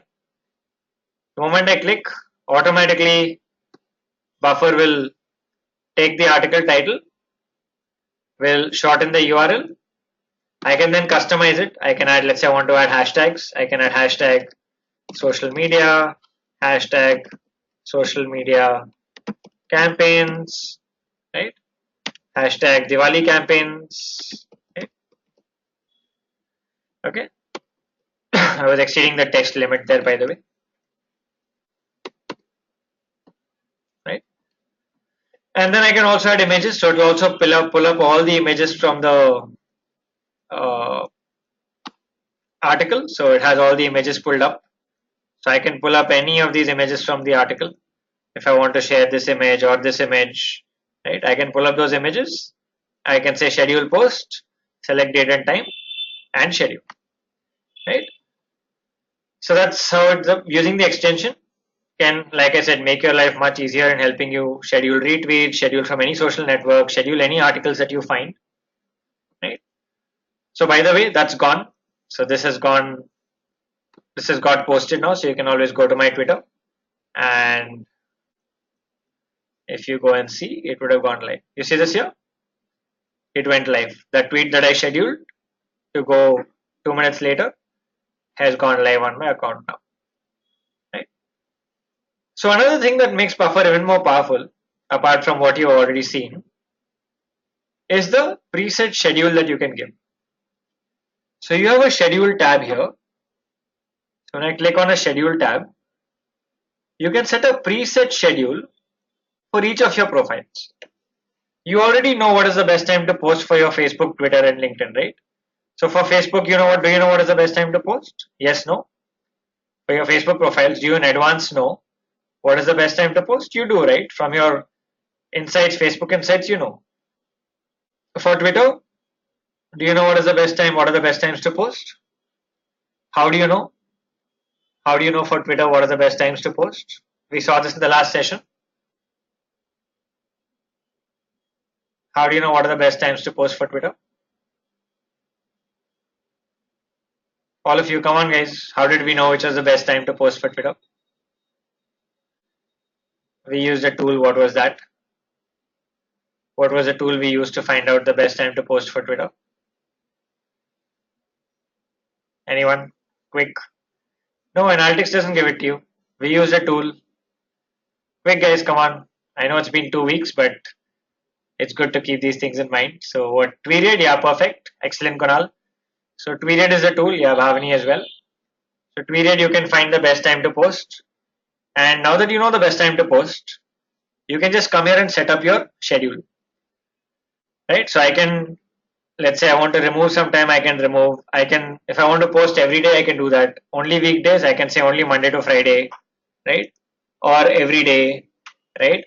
I can add times. If I want to add 5 times a day, 4 times a day, I can remove times. So basically I can set a preset schedule for my posts. Likewise, I can do it for LinkedIn. Let's say LinkedIn, I want to post only alternate days at, let's say, 10 in the morning or 10:30 in the morning. I can do that. So let's say 10:30 in the morning every alternate weekday, right? So I can set these preset schedules. And now what the tool will do, which makes it even more powerful, is when I want to schedule something, instead of clicking schedule post, choosing the date, choosing the time every time, right? You have to do this for every post, right? So it takes time to schedule, date, time. All you need to do is click this one button, single button, add to queue. When you click on add to queue, what Buffer will do is it will figure out in your schedule here, which is the next available time slot.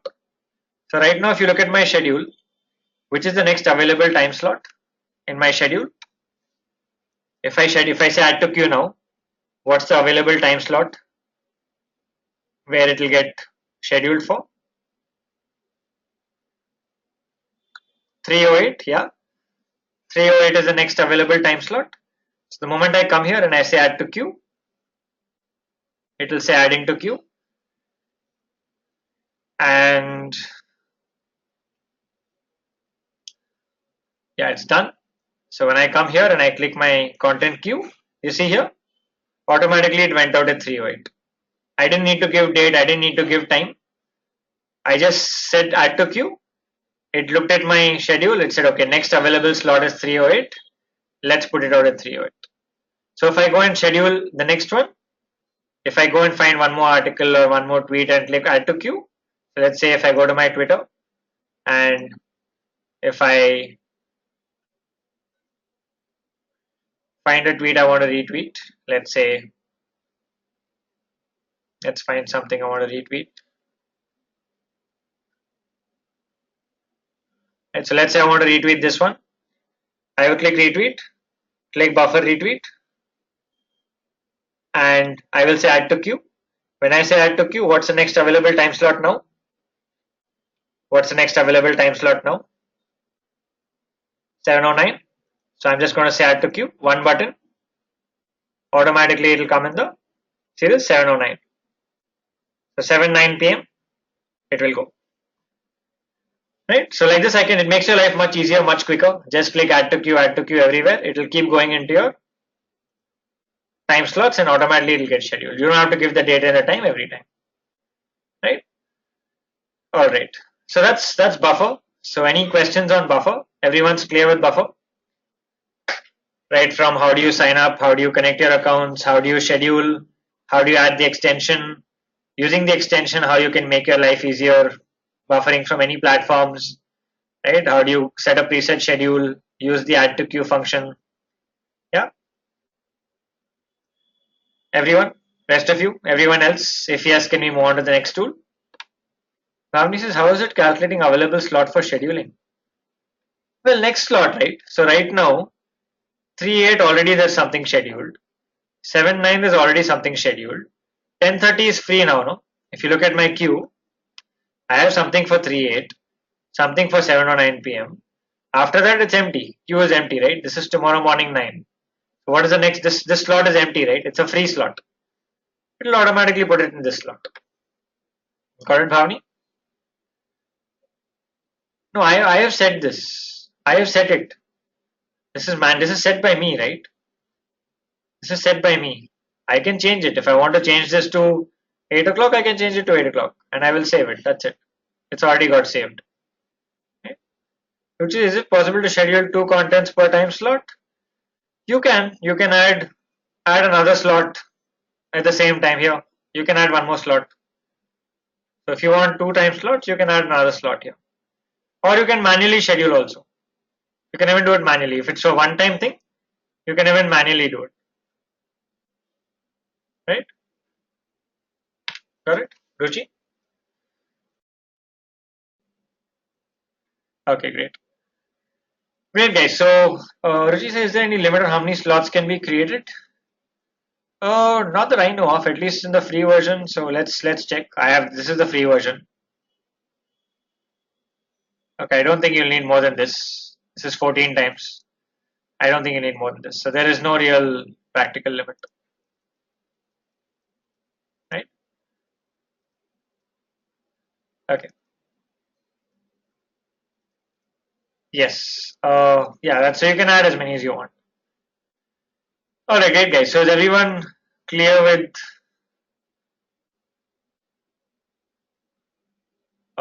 buffer? Any questions on buffer? If everyone's clear, can we move on to the next tool? Everyone, are you guys clear with buffer? How do you use it? How does it work? Can we move on to the next tool? Everyone else? Can I see a quick yes? Awesome. Okay. Great. So the next tool that we look at is a tool called Hootsuite. Right? Have any of you used Hootsuite before this? Have any of you used Hootsuite before this? Assuming no one has. Right? So Hootsuite again is a very powerful tool. Right? So when you go to Hootsuite, you can click on sign up. So it will give you these plans.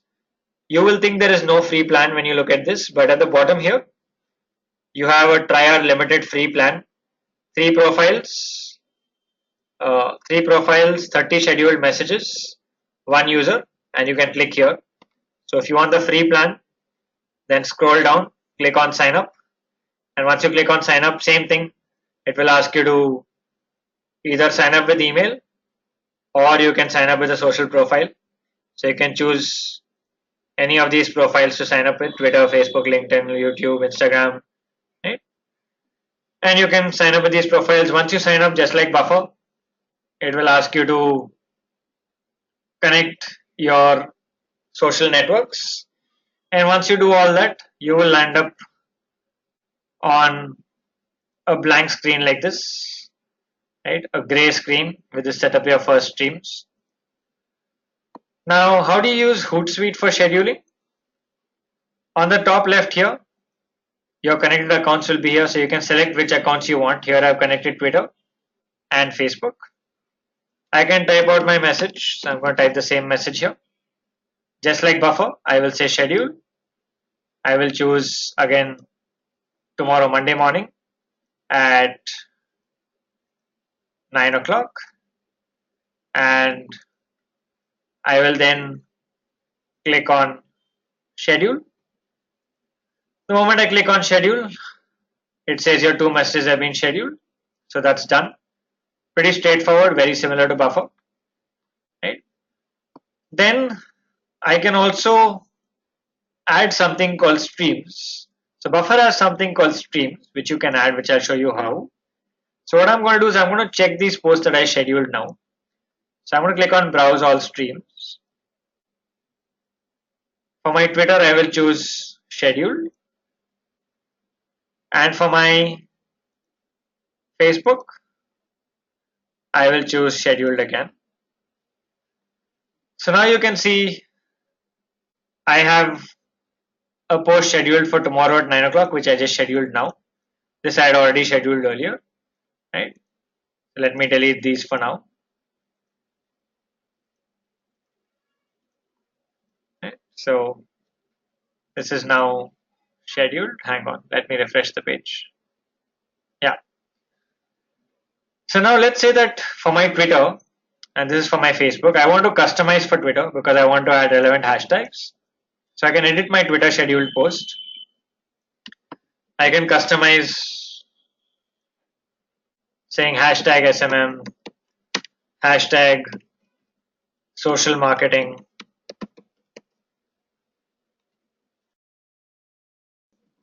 and I can say save changes.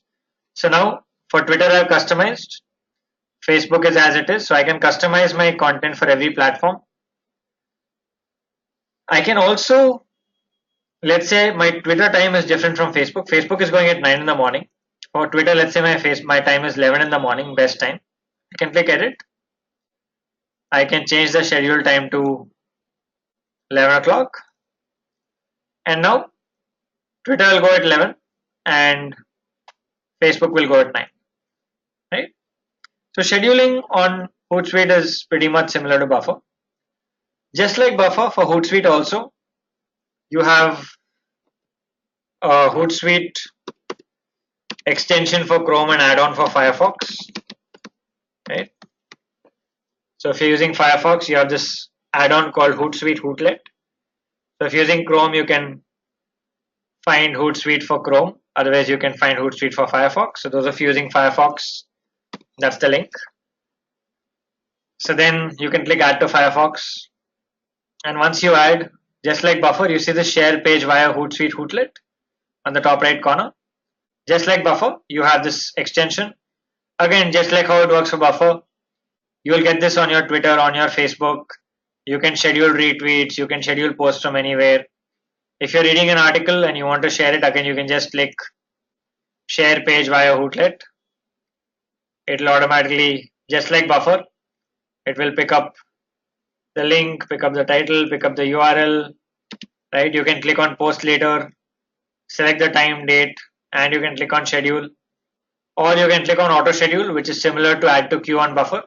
Just like you have add to queue on Buffer, you have auto schedule on Hootsuite, and it will automatically go into your preset schedule, right? So as of now, what we've seen is in Hootsuite is most of the stuff that Buffer can also do in terms of scheduling posts, using the extension, right, to schedule anything that you want, and of course editing your post for every platform. So as of now, like Ruchi says, it seems to be very similar to Buffer, and you will know in the next 5 minutes what the difference is. So now, just like your browsers allow you to add tabs, right, on all your browsers, Chrome, Firefox, etc., you can add new tabs. Similarly on Hootsuite also, you can add tabs, and that's what makes Hootsuite all the more powerful, right? So I now have one tab. I'm going to name this tab as schedule posts. I'm going to click on this plus button which says add tab. I'm going to click on add tab, and here I'm going to call this tab as Twitter.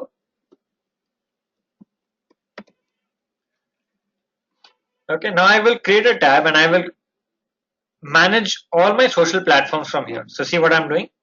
So I create a new tab for Twitter. I'm going to say browse streams. I'm going to select Twitter.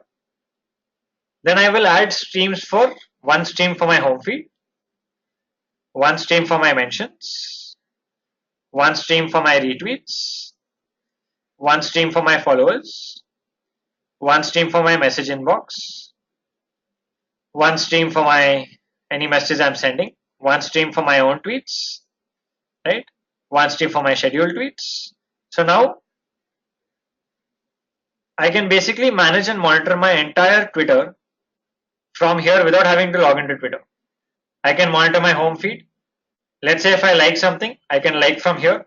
I can retweet from here. I can reply from here. No need to log into Twitter. I can see my mentions, right? So I can see my mentions here. Again, I can interact from here. I can see my retweets, people who retweeted my tweets, my new followers, right? Any messages, inbox, outbox, tweets that I have posted, tweet that is scheduled. Everything can be managed, monitored from here, including interacting, retweeting, liking, all that can be done, right? Similarly, this is Twitter. So let's say I want to add another tab for Facebook. So I can click here, add tab. I will call this Facebook. I will say browse all streams. Now I will choose Facebook. I will create a stream for my timeline, right, for my posts. right? For my messages, for my, let's say, activity, for my scheduled posts, right? So basically now again, I can now manage my entire Facebook also from here. I can like, I can comment, I can share. All that can be done from here, right? So everything can be managed from here. Similarly, I can create a new tab. I can call it LinkedIn, right? And then I can connect my LinkedIn, add all my entire LinkedIn account here. So now I can manage my all my social networks, Twitter, Facebook, right? LinkedIn, all from one single dashboard without having to log into them independently, right? Makes your life much easier. Everything is in one dashboard, everything is in one place. You can manage them, monitor them all from one single dashboard that you see here. Apart from scheduling and management of your social media, Hootsuite can also be used for what you call listening and monitoring, right? So I'm creating a new tab. I'm going to call it listening and monitoring. So this is the new tab. So if you remember in the previous session on Twitter, we talked about how you can listen for conversations that your audience is having, where you can get in touch with them where relevant, in the process generate leads, drive sales. All if you remember that, we talked about Twitter advanced search, how do you find conversations, right? We saw different examples from Digital Vidya. Otherwise, everyone remembers, all of you? Everyone remembers? Yeah. So at that time, we also talked about how you will not have time to do this every day. You can't obviously sit and run 20 searches every day. So we talked about a tool that would make your life easier, a tool that will send you email alerts whenever conversation happens around a certain topic. So what was the tool called? Let's see, fastest finger first, who's going to get this right. What was that tool called? The tool that gets you email alerts for Twitter. Wobble alerts, excellent, Abhay, awesome. Abhay is really quick, so Abhay wins the fastest finger first. Okay, so we talked about Wobble. Then we said we could use it to get alerts. I also told you that there's another tool that you can use. So you can also use Hootsuite here, where you can set up streams for all the terms you want to monitor. Right? So I'm going to say browse all streams. I'm going to say search. I will then add all the terms that I want to monitor. So let's say I want to monitor brand mentions of Digital Vidya, for example. I will just put Digital Vidya here and I will say search. Then I also want to monitor, let's say, brand mentions, or let's say I want to monitor anyone talking about digital marketing course, for example. I can do that, set up a stream for that. If I want to set up a stream for, let's say, the hashtag social media marketing, I can do that as well. So there you go. That's social media marketing, right? Then I can add as many as I want. So I can basically create streams for all the terms that I want. And then every morning I could probably come take a quick look, see if there's anything relevant, and I can quickly reply, retweet, engage from here itself, right? All right. Great, guys. So that's how you use this for listening and monitoring as well. So is everyone clear with Hootsuite? How do you use Hootsuite? How it is an extremely powerful tool. You can use it for right from plain scheduling to complete management of your social platforms to listening and monitoring. And is everyone clear with how do you use all of this? Everyone? I say a quick yes if everyone's clear. If yes, we'll move on to the next tool. If you have any questions on Hootsuite, you can let me know. So everyone's clear, I'm assuming. Rest of you, can we move on to the next tool then? Yeah. Everyone else, guys, can we move on to the next tool? I'm assuming we can. All right, great. So the next tool that we look at is a tool called TweetDeck, right? So TweetDeck is another scheduling, listening, and monitoring tool. TweetDeck has one limitation and one advantage. The limitation is it is owned by Twitter, so it can only be used for Twitter. You can't use TweetDeck for any other social networks. That's the limitation. The advantage is it is completely free. So Buffer, for example, is free only to a limit. Hootsuite, for example, like you saw, is free only for 3 social networks and 30 messages. So Buffer and Hootsuite have limited free versions, but TweetDeck has a completely unlimited free version. You can connect as many Twitter accounts as you want. You can schedule as many messages as you want, and you will not be charged. So let's say you have 10 Twitter accounts to manage, and you don't want to spend money on paying for, let's say, Buffer or Hootsuite, then you can use TweetDeck to manage them all in one place. How does it work? Pretty similar to the two that we've just seen. If you understood Hootsuite, TweetDeck is a very, very easy tool to use. So if you want to post a new tweet, you can select new tweet, type whatever you want. You can then click schedule, select your date, right? Select your time, and then you can click on tweet at that time.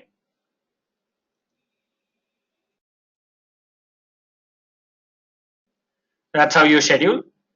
Then just like Hootsuite, Hootsuite has streams, TweetDeck has columns. Just like on Hootsuite, you have multiple streams like this. On TweetDeck, you have columns, so it's called column. Same thing. You can click add column. You can then add a column for your home feed, right? Then you can add a column for, let's say, your notifications. Then you can add a column for, let's say, your activity, right? You can add a column for, let's say, your messages. You can add a column for your mentions. You can add a column for, let's say, your scheduled messages, right? You can add a column for, let's say, what's trending, right? So you can choose any of the trends that you want to monitor. If you want to monitor any of these trends, you want to monitor Man Ki Baat, you can add a column for it, right? So now you have a column added for everything, and just like Hootsuite, and you can retweet, like, reply from here. You can engage from here, right? All this can be done. So you can manage all from one place, as many accounts as you want. Only thing is Hootsuite, you can add tabs. Right? You have tabs, it makes it easier. TweetDeck does not have tabs, so you'll only have columns. You can't. Hootsuite is much more organized. You have tabs for everything. You can keep creating tabs, right? TweetDeck is not as organized, but you can only create columns. You can't create tabs, right? So is everyone clear with TweetDeck? Everyone clear with TweetDeck? Yeah, pretty simple. If you understood Buffer and Hootsuite, TweetDeck is very simple. So what we've seen until now is scheduling tools. So we've seen Buffer, Hootsuite, TweetDeck. We've also seen listening and monitoring tools and management tools, which is again TweetDeck and Hootsuite.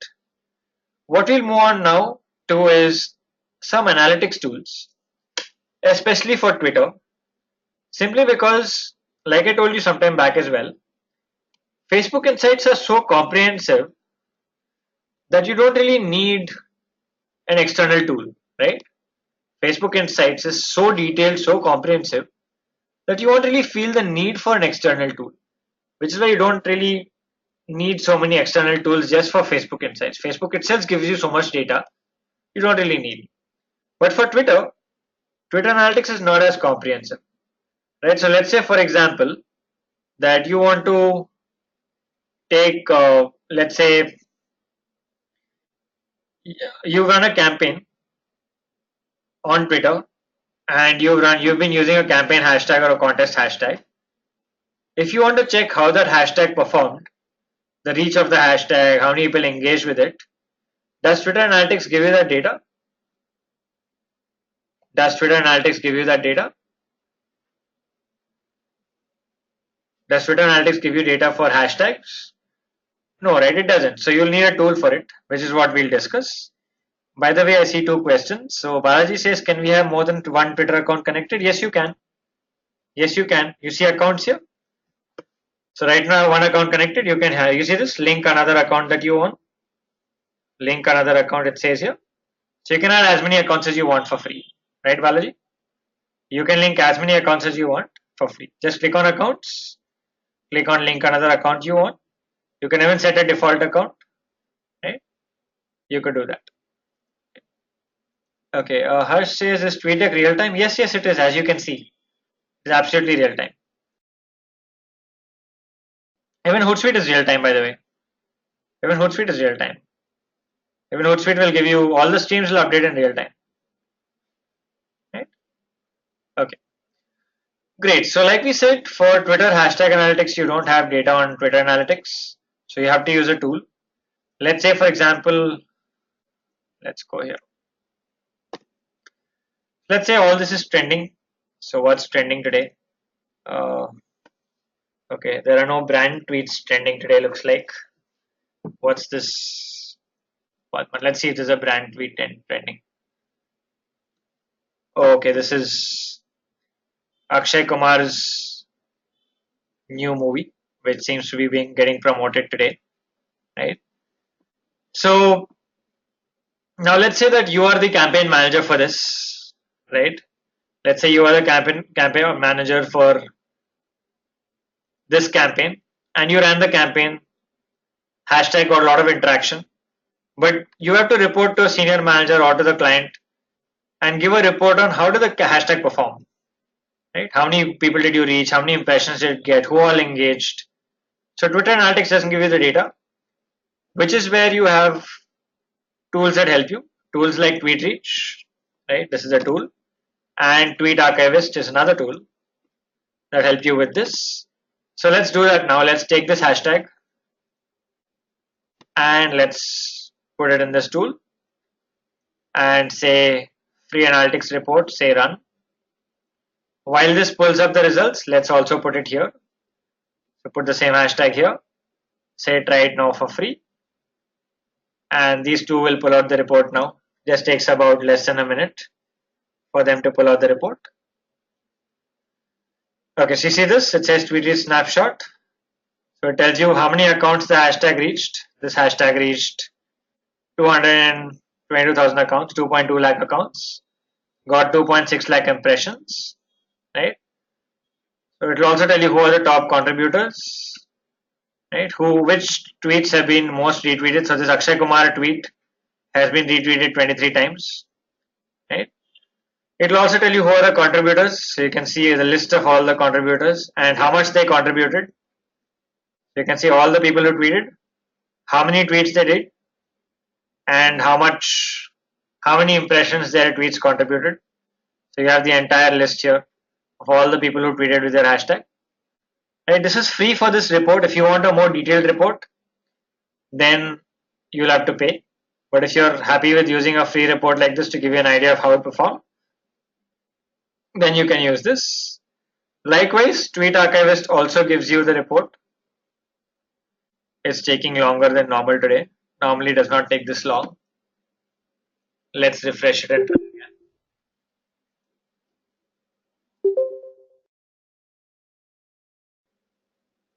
Okay, here you go. So it's pulled up the report. So you can see here, it says 2.7 lakh impressions. It gives you the recent tweets. It tells you who are the top users who tweeted. It tells you what are the top words that were used in your tweet. What are the top URLs that were used, with the hashtags. What are the source of the tweets with the hashtags? How many came from Android, from iPhone, right, web. Then which languages were the tweets in? Mostly English, some in Hindi. What is the Twitter, the hashtag volume over time? Which users were mentioned the most along with the hashtag? So here Akshay Kumar has been mentioned the most. Hashtags, which hashtag were used the most along with your hashtags? So you have hashtag Akshay Kumar, hashtag 2.0. Then which images were tweeted the most along with your hashtag? So you have this image that has been tweeted, right? And then you have who are the most influential users who have tweeted with your hashtag, right? So you get all this data from here. So both the tools put together, though they are both free tools, so you can pay to get more detailed reports, but you can nevertheless combine the results from both these tools. You can always take screenshots of these, put them in your reports, and share it with anyone whom you need to report, right? So these are tools that help you in figuring out how your campaign hashtag has performed. Right? So is everyone clear with these two tools? Tweet Reach, Tweet Archivist? Yeah. Everyone? All of you? Can I say a quick yes? All right. So let's go back to our deck. So far in the tools, we've seen scheduling tools, Buffer and Hootsuite. We've also seen listening, monitoring, and management tools, Hootsuite, TweetDeck, right? We've also looked at Tweet Reach and Tweet Archivist, which help you in understanding how your campaign hashtag is performed. There is another category of tools that you need to be aware of, which are called social media intelligence tools, right? They are called social media intelligence tools. These do a lot more than all the tools that you've just seen.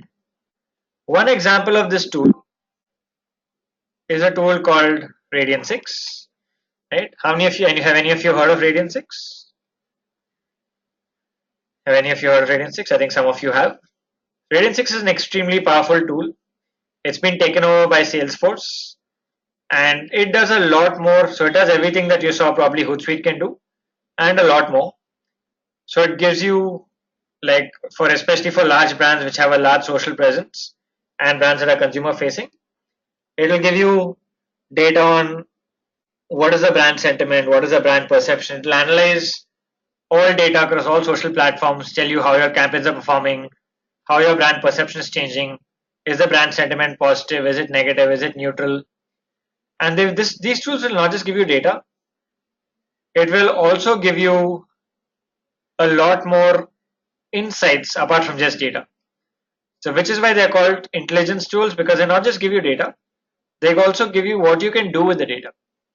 So these tools, because of the value they provide, are not cheap and are not free, right? So they come at a price and they can be a little expensive, but if you're a big brand with large budgets doing a lot on social media, then they are definitely worth the price. So they cost around a few lakhs a month. But like I said, if you're a large brand with a large social media marketing budget, especially consumer facing with lots to do, then these tools do make sense, right? Sejal says Salesforce is a CRM. How is it connected? Well, you don't need to be using Salesforce to be using this tool, right? So if you just Google for Salesforce Radian 6, right, you will find this is what it's called now. Salesforce has a suite of tools, right? You can use this tool separately. So now they call it Social Studio after Salesforce took it over. So you can, like I said, you can use it for intelligence, for learning from real discussions, creating profiles, understanding your customer sentiment. There's a lot that you can do. Responding to posts, managing your community, providing customer support. Like I said, it does everything that Hootsuite can do with a lot more, right? So you can manage your engagement, streamline your processes, right? Get a view of your customers, right? Create and approve content for multiple social networks. So like what you said in terms of scheduling, creation of content, managing content across teams, analyzing content performance, right? Collaborating on campaigns internally with large teams, right? You can see your activity live displays of what's happening, what is your current reach, how much engagement are you currently getting in real time, right? So you can visualize them, right? All of this is what you can do, right? So these are all very, very powerful tools that do a lot more than what most normal free tools can do. And like I said, because they do so much, they also come at a price. So if you are a big brand with a large marketing budget, then this is something that you might want to explore. But you should be aware that these exist and should also have an idea of what they can do for you. Right? So if you want the URL for this, yeah, you just Google for Salesforce Social Studio or Marketing Cloud or Radian6, you'll find it. Otherwise, this is the tool, that's the URL for you. Right? Great guys, so that with that we've gone through all the social media marketing tools live as a demo. So any questions on any of the tools? Any questions on any of the tools? Anyone? Any questions? If not, can we move on to the next section? Alright, so the next section, which is also your last section for today and for the module, is on how do you craft a successful social media strategy, right? How do you set yourself up for success by crafting a social strategy? So this is more like a framework on how do you approach social media strategy creation. So this kind of puts all that you covered in the last 4 weeks together. In the last 4 weeks, you looked at individual networks, individual platforms. How does Facebook work independently? How does Twitter work independently? How does LinkedIn work independently?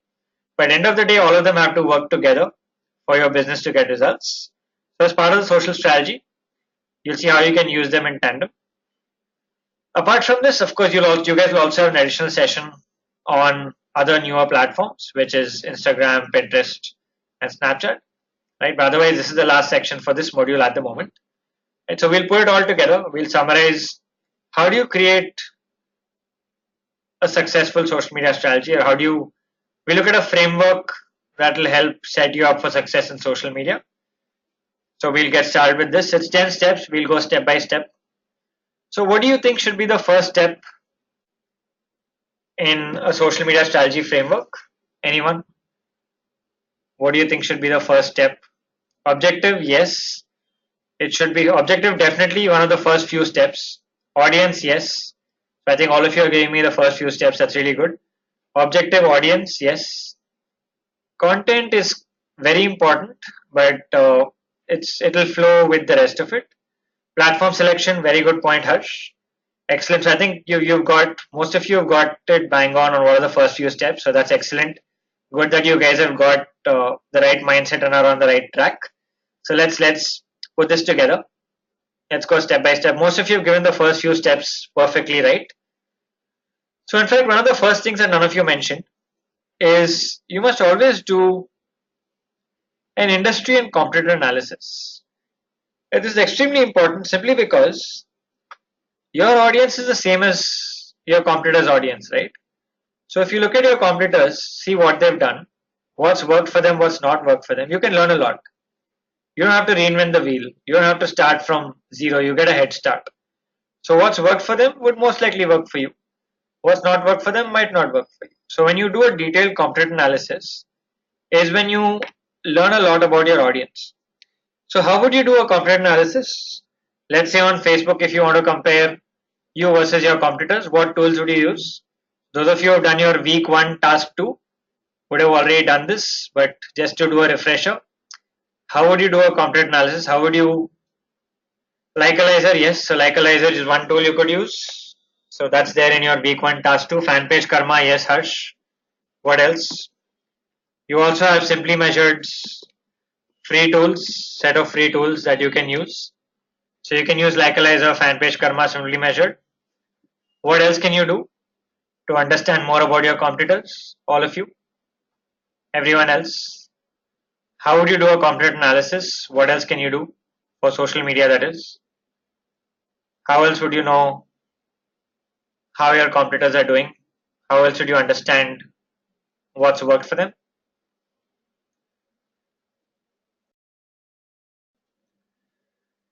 Actually go to their page and see their content? Yes, very good point, Harsh. This is in fact the most important way to do a competitor analysis.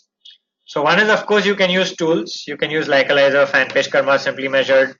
Get some numbers on how they are doing, what are they doing right, what's working for them. You can also use your pages to watch section in your Facebook page. But what works best across Facebook, Twitter, LinkedIn, any platform is to go to your competitors' pages, look at what they've posted, understand their strategy, Look at what's worked, which post got more engagement. Look at it for a while, understand why did it get so much engagement, draw those learnings and then apply it to your own page, right? And your own social strategy. So which is why competitor analysis is extremely important, right? Any questions on competitor analysis, guys? Any of you? Any questions on competitor analysis? How to do, why to do it? Any questions? Anyone? No? Okay. So that's step one. Step two is like a lot of you said, identify your audience. If you don't know your audience, how would you create content for them? How do you know what kind of content they will like? How will you know, how would you know how to target them on, let's say, Facebook ads or Twitter ads or LinkedIn ads? Which is why identifying your audience is extremely important and making a clear audience definition or audience profiling. It should be part of your strategy, right? You would put down different audience target groups, audience segments that you would reach out to, right? When you define your audience, you would not look at just age, gender, and location. That is just plain demographic targeting. You have to look at much more. So you'll ask yourself questions. For example, you look at what are their behaviors, what are their psychographics, right? Yeah, what are their interests? Perfect, Bhavani. So behaviors, interests, right? You look at what are their psychographics in terms of what do they think, how do they behave, right? So you'll ask yourself questions like, would my audience shop online, right? Where all would they shop? Yeah, like Tejas says, their activities, interests, and opinions. That's a very good way of putting it, right? So the more questions you ask yourself, the better definition you will come up with. So what is their age, right? Where would they work? What kind of job titles would they have? Would they shop online? What kind of blogs would they read? What kind of videos would they watch, right? Would they have premium credit cards? Would they own a high-end car, right? Would they probably would they be married? If they are married, would they have kids, right? All that stuff. This is what you will put down to do a detailed analysis of your audience. That will help you reach out to them. Would there be members of, let's say, specific groups? Would there be members of premium clubs, right? Pharmacy is on Quora. We can check what people are searching for. Yes, right. So you can look at what people are looking for in your industry. What kind of questions are they asking? Right. So you'll have an idea on Quora, which is a great question answer site. You can look at what questions people are asking on any topic. Let's say in your industry, you want to check what are people asking for or looking for on this topic. Just go to Quora, type in the topic, you'll see which are the most asked questions. And then now you know what your audience is looking for. And you can accordingly build the right content for them. Right? So all these are great tools to do a content analysis or a social media analysis and audience profiling both. Right? So the next is again, like most of you said, is choosing which platforms you should be active on. So in the very first session, we discussed on what basis do you choose which platforms to be active on? All of you. In the very first session, we discussed what are the platforms you should be active on. On what basis do you choose which platforms to be active on? Anyone? No, on what should you choose Facebook? Should you choose Twitter or Instagram? On what basis would you choose your platform? Objective and target audience, perfect, Harsh and Bhavani also. So one, is your audience active on the platform? Two, does it meet your business objective? Based on these two questions, you will decide which platforms to be active on. For example, in the very first session I asked you, so if your business has an audience in the age group, let's say 30 plus, would you be active on Snapchat? Would you choose Snapchat as a platform? Obviously not, right? Your audience is not there. So why would you choose? Why would you waste time? There is no rule that you have to be active on all platforms. It's just a waste of time, and you're segregating your resources and spreading yourself too thin. So always pick platforms that are relevant to you. It's better to do 2 platforms awesomely well rather than doing 6 platforms average. Right? So pick your top 2-3 platforms. If you want to pick one also, just pick one if you think that one is good enough for you, and do the best, be the best at it, right? So let's say for your business you want to pick Facebook, Twitter, Instagram, you would pick that. Then step 4 is again very important. It's about detailing out your brand personality, right? Though you're active on different social platforms, different digital platforms, as a brand, your personality needs to be consistent. Those of you who are or have been in corporate communications will understand this even better, right? So when you say brand personality, it means the kind of design you use, the kind of colors you use, right? Brand colors, the kind of fonts you use, your logo positioning, logo placement, the kind of tone of language that you use. All this needs to be consistent across platforms. That will help build a stronger brand recall on social media as against when you are being different on different platforms, right? Yep, perfect, Harsh. Then objectives, again, something that you guys said earlier, right? Like you guys said earlier, objectives are very important. Before you start any marketing activity, you need to be very clear what are your objectives. So I keep joking around saying that if you get into any marketing activity without a clear objective in mind, it is like getting into a cab and telling the driver, I don't know where I want to go. He will take you all over the city, charge you a bomb, and you will go nowhere. Same thing here. If you get into any marketing activity without an objective, you will go do all kinds of things because you don't know what you want to achieve. You will do random things, random tactics, burn money, and go nowhere. Right? Which is why you need to clearly outline what your objectives are. Right? Now these objectives, when you outline them, they need to be what you call smart objectives. Right? How many of you have heard of the SMART goal setting mechanism where you have SMART goals? Have any of you heard of this? And you say, how do you set goals being smart? Yeah. So anyone else has heard of it? So your objectives also need to be what you call SMART objectives. So what does SMART stand for? So basically it is specific, right? The objective needs to be specific, right? It needs to be achievable, right? It needs to be, measurable first. So it's, yeah, SMART. So it's specific, measurable, achievable, realistic, and time bound, right? So for example, my objective statement would be to generate 200 leads over the next 6 months using social media marketing, right? So you can't write an objective saying I want leads, I want sales, I want brand awareness. That's not a specific objective. It's not a smart objective. So this objective that you see here, is it specific? To generate 200 leads over the next 6 months, is it specific? Yes, no? Is our objective specific? It is, right? You're being very specific, giving a number. Is it measurable? Is it measurable? Yes, it is, right? I have said 200. So after 6 months, if I get only 120, I know I have not hit my target. I didn't meet my objective, right? Then you have achievable. So is it achievable? Is it realistic?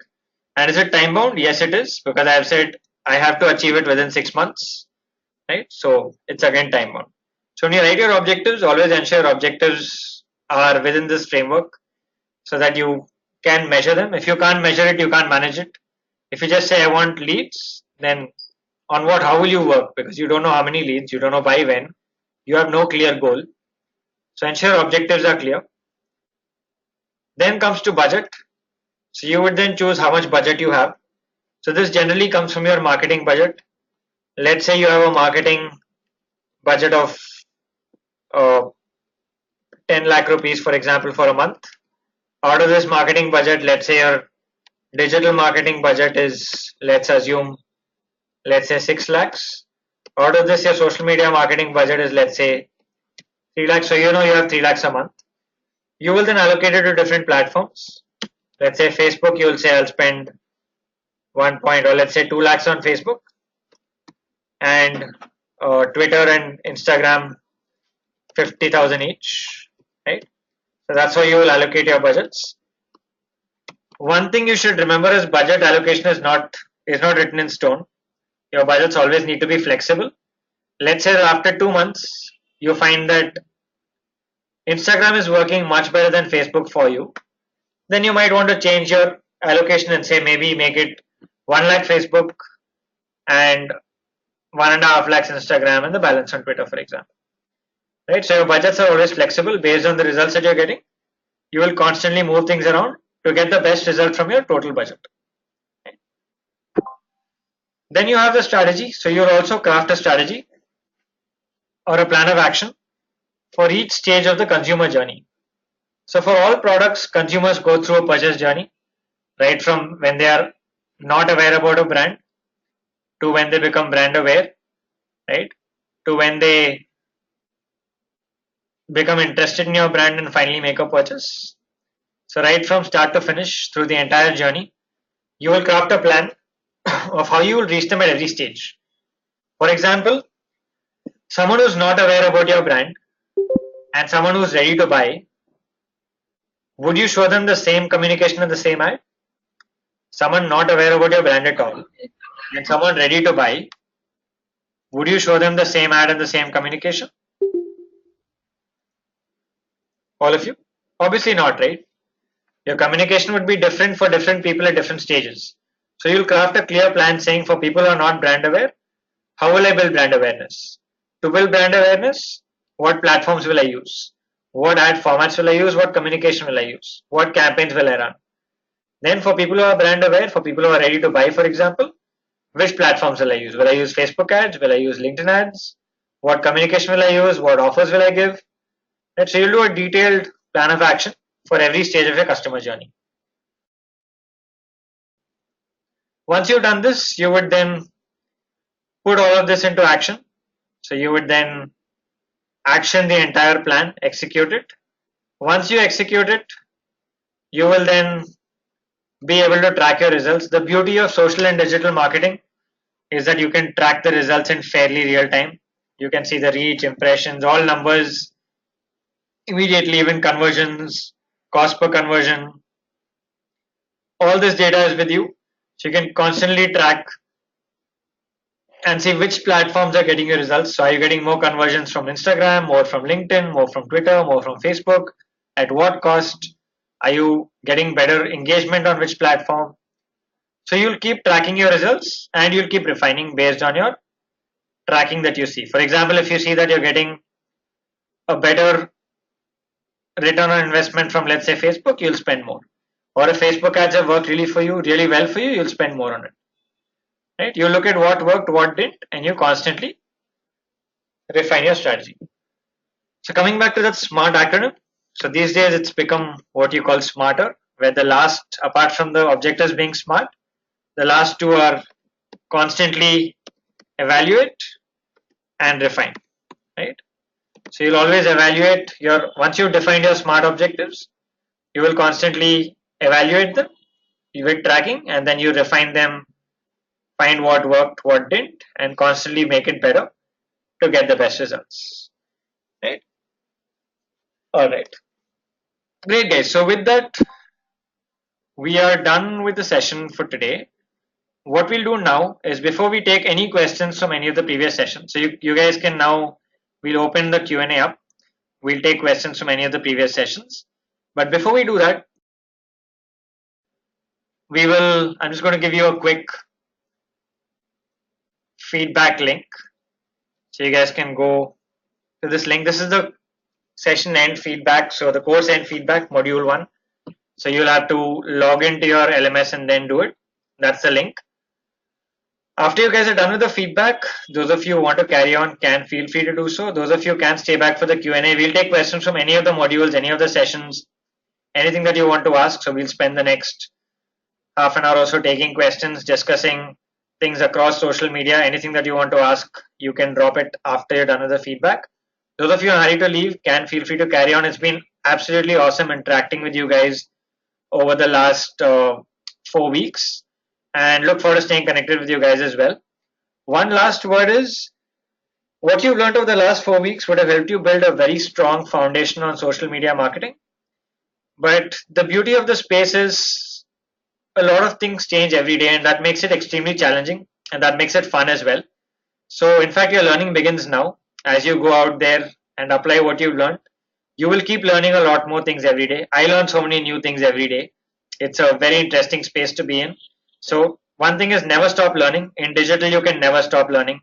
So, you have a strong foundation. Keep learning, keep building on it, and keep building skyscrapers on it. And wish you guys all the best. So, great, guys. So, that's the feedback link again. If you guys could spare a minute, let me know once it's done. After you guys are done, we'll then take questions one by one. It's also an open mic, but just let me know you guys are done. I'd probably keep quiet for 2 minutes and let you fill it up in peace. And once you guys are done, let me know, and then we'll move on to questions one by one.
All right, done, guys. Everyone done with the feedback? I see one. Everyone else, can I say a quick yes, and then we'll move on to questions.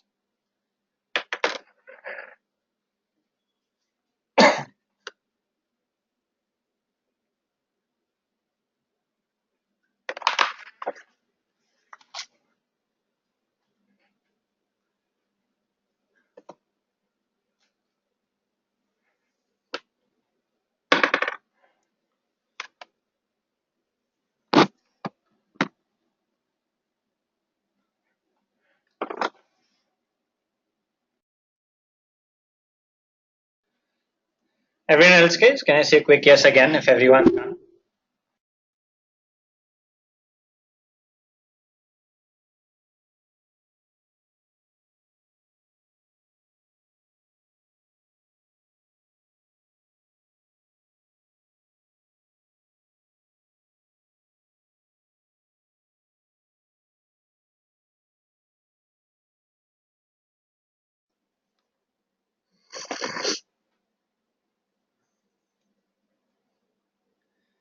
All right, great, guys. So I'm assuming most of you have done. If any of you have not done, here you go again. In the meantime, we'll start questions one by one. You guys can also see me, by the way.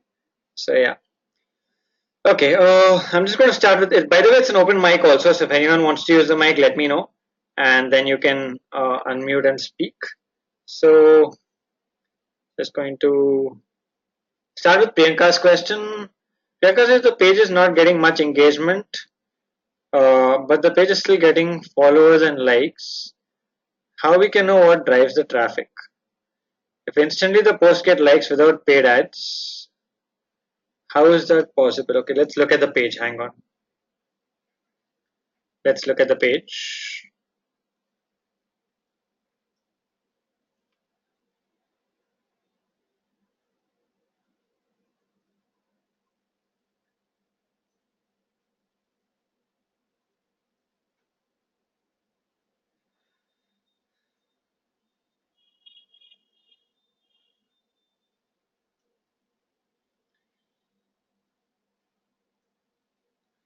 Okay, so this page has 31,000 likes on it.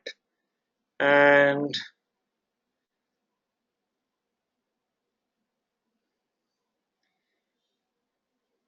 okay, Priyanka, instantly the post gets likes without paid ads. That's because it's organic reach, Priyanka. So every page has some amount of organic reach. So if you post something and it's getting likes without paid ads, that means these are the people who liked your page. So these 30,000 people, your post will reach some of them, and when it reaches them, they will like it. So that answers your second question.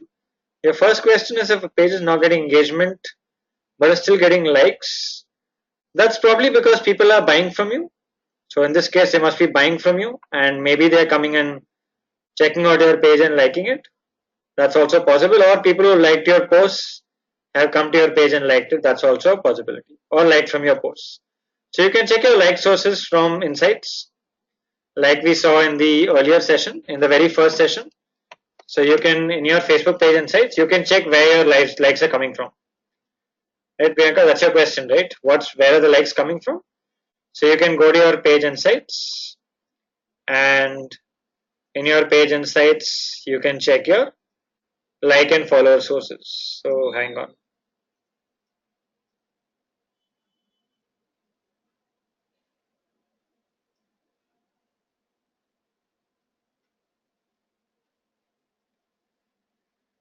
Oh,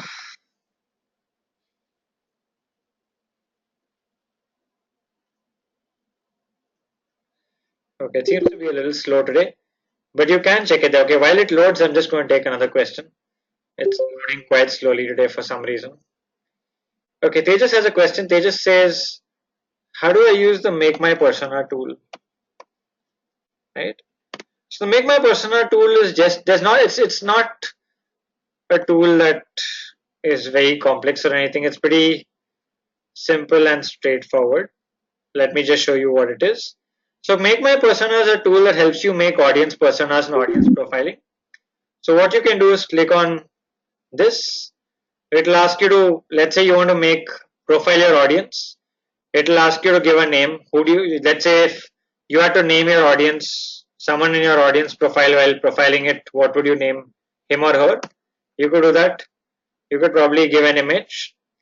And then it'll help you asking questions that you should be asking. Remember when I told you about audience profiling, I told you should ask yourself different questions. What would they read? Where would they work? What would they be doing? This asks you questions that will help you in once you answer the questions. So it'll ask you questions. Okay, what would their job title be? So you could, if you know the job title for your specific audience, you could put it down. So you could maybe put CEO, right? Maybe CMO, basically senior executives, right? You could answer all these questions here, and you could keep hitting enter. It will keep asking you questions. This persona maker is even more helpful in the B2B space, right?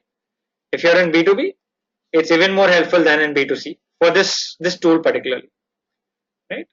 Otherwise, you can always ask yourself questions and answer it based on whatever questions you're asking. This just helps you with some questions. That's about it.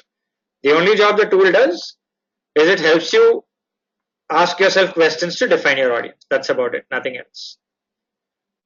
Right, Tejas? Does that clarify? Okay. Coming back to this. Okay, here you go, Priyanka. Okay, Priyanka says it's not my page. Earlier, the page hardly gets 10 likes a day. How is it possible gets? Okay, if it's not your page, how do you know they are not getting ads? They're not running ads. Priyanka, if this is not your page, how do you know they're not running ads? Your friend told me, so it's possible, right? Like I said, organically also you can get likes, no? Of course, you can get likes organically also. If it's something that people like, and it's jewelry after all, people might be liking it.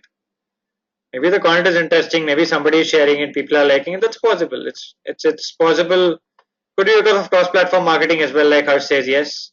Maybe they're doing something on other platforms. Maybe doing spending a lot on other platforms, if at all they are. Then you could get it from there as well, right? So you can. There's a lot of things that could impact what's coming here, and you can also check the like sources to see where the likes are coming from. So you can just go to your likes, and you can click on this like we saw on the first session, and you can see what your like sources are. So where are the likes coming from? Right. So you can do this as well. Okay. All right. So coming back to the question that, okay, Tejas's question is answered. Ruchi says step 7 of feedback was not fully visible.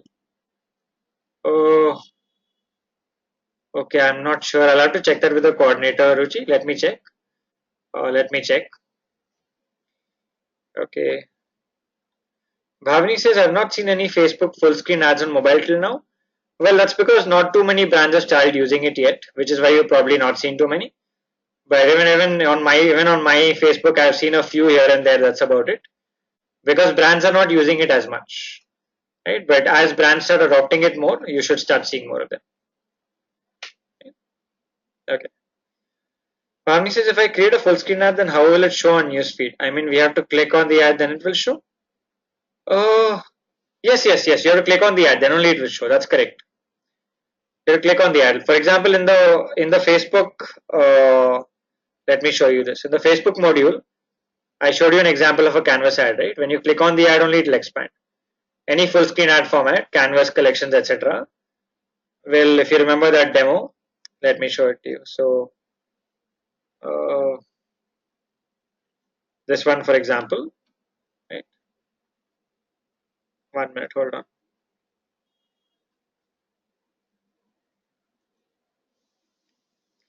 So this one, when somebody clicks on it only, it will expand, right? So that's when it expands and shows up.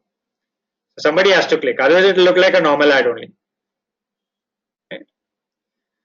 Ruchi says, make my persona, I filled all questions and create persona, which I got an email. I didn't understand what to do with this. Okay, this is understanding your audience basically, right? So what you've done now, what you have is you have a complete definition of who your audience is, right? So coming back to this, here, you have now identified who your audience is. You know more about them. So now you know where they work, you know what would their job titles be, you know more about them. You can use this data to create the right content for them, to target them effectively on LinkedIn, on Facebook, right? Go ahead, Roji. You will use the data to create the right content for them and target them effectively, right? Okay. So Harsh says, as I mentioned earlier, I wanted your views. Okay, LinkedIn was good at a time. Now there are so many unscrupulous people trying to connect with you. Anyone accepts invites from anyone. Firstly, I feel the quality of LinkedIn is getting diluted. What do you have to say? Well, like with every platform, Harsh, there's always a negative side to almost every platform. That way, even Facebook, you can see people set up fake profiles. You can see people set up fake profiles on Twitter, on Instagram. Every platform has that part of it, that side to it. But as marketers, we'd rather focus on the main aspect of it. And what I can tell you out of my pure experience is there are still real people out there who you want to reach out to. Your audience, your real audience is also there. As long as your real audience is there and they are active there, it doesn't matter if there are a few unscrupulous people or a few fake profiles out there. As long as you're able to meet your objective, it's perfectly alright. If you want to run LinkedIn ads and you're able to get results, it's working. It's working till you get results. The moment you stop getting results on the platform, then you probably change your strategy and see if you're doing something wrong. But if you've tried multiple strategies and it's not working for you, then the platform then you can probably say the platform is not working anymore. But with LinkedIn, in fact, compared to last, say, a year ago and now, especially LinkedIn ads are a lot more powerful. So if I tell you personally, let's say last year when we used to try scaling LinkedIn ads for clients, you'd probably not get more than, maybe on average in an industry like real estate, you'd probably get 2 to 3 or 3 to 4 inquiries a month. Now you probably get that many in a day, right? So it has scaled a lot from where it was as a platform, as an ad platform. As an organic platform compared to connections, uh, then of course, yeah, there are some unscrupulous people, but the platform is still, all said and done, the world's largest professional social network. It is still the platform people go to for jobs, for business connections. So as long as that holds good, the platform holds good. As long as the fundamentals are not broken, the platform will continue to grow and thrive. Right? Okay, hope that answers, Harsh. If not, then we can always, you can use the mic and we can clarify further if required. Uh, Ruchi says how to use the data. Yes, yes, it's manually, obviously. So this is an understanding of how you would reach out to your audience, right? So it is obviously manually. Now you have a detailed understanding of your audience. You will use it to create content for them. It's more like crafting a better content strategy, crafting a better targeting strategy. When you do that, this persona will help you. Okay, Kunal says email, you can take it, but I'm generally quite slow to respond on email and mobile because there's always so much lined up.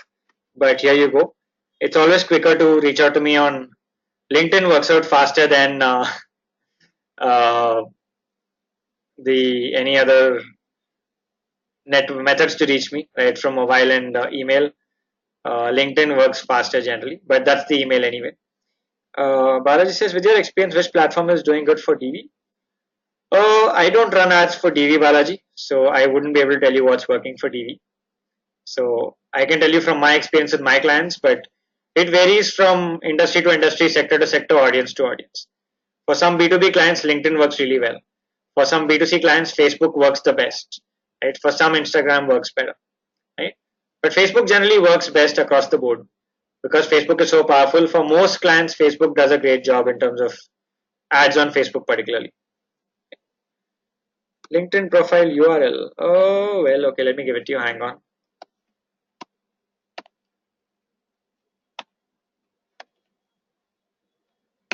So here you go. That's the profile URL. Okay.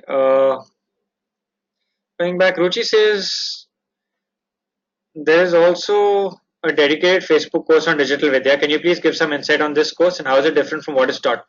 Okay, good question, Ruchi. So Ruchi is saying there's a dedicated Facebook ads course on digital Vidya. How is it different? So basically, that is a Facebook ads only course. So it is 4 weeks. So here we spend 1 week on Facebook ads, but because Facebook ads is growing and becoming more powerful, that course is a full Facebook ads only course. This 4 weeks only Facebook ads. So it goes into a lot more detail. So what you've done in 1 week here, we spent 1 week on Facebook ads, right? The Facebook ads course is a 4 week course that goes into even more detail on it. So it's 4 weeks with just Facebook ads, nothing else. Right? So it dives into a little more detail than what we've already covered. Though we've covered a lot, that will go into a little more detail of Facebook ads. Right, Ruchi? Yeah. Alright guys, so any more questions? Those of you still around? And by the way, if anyone's not done the feedback yet, here you go again. Please ensure you've done it. It just takes a minute or two. If you've not done it yet, please do spare a couple of minutes. And those of you still around, any more questions? You can also use the mic if you want. So that's Ashish, Balaji, Bhavani, Harsh, Kunal, Piyush, Raghav, Ruchi, and Sejal. Anything else, you can drop it on the chat box or use the mic. Ruchi says, when I compared content, there are only few differences, such as pixel. Well, pixel is covered even when we talked about Facebook ads in the session, we talked about pixel. So only thing that the content topics might be the same, but just that it will go into a little more detail into all the topics. So like for example, it starts with a basic fundamental. The first will be an introduction to marketing, right? Fundamental introduction to how the marketing funnel works.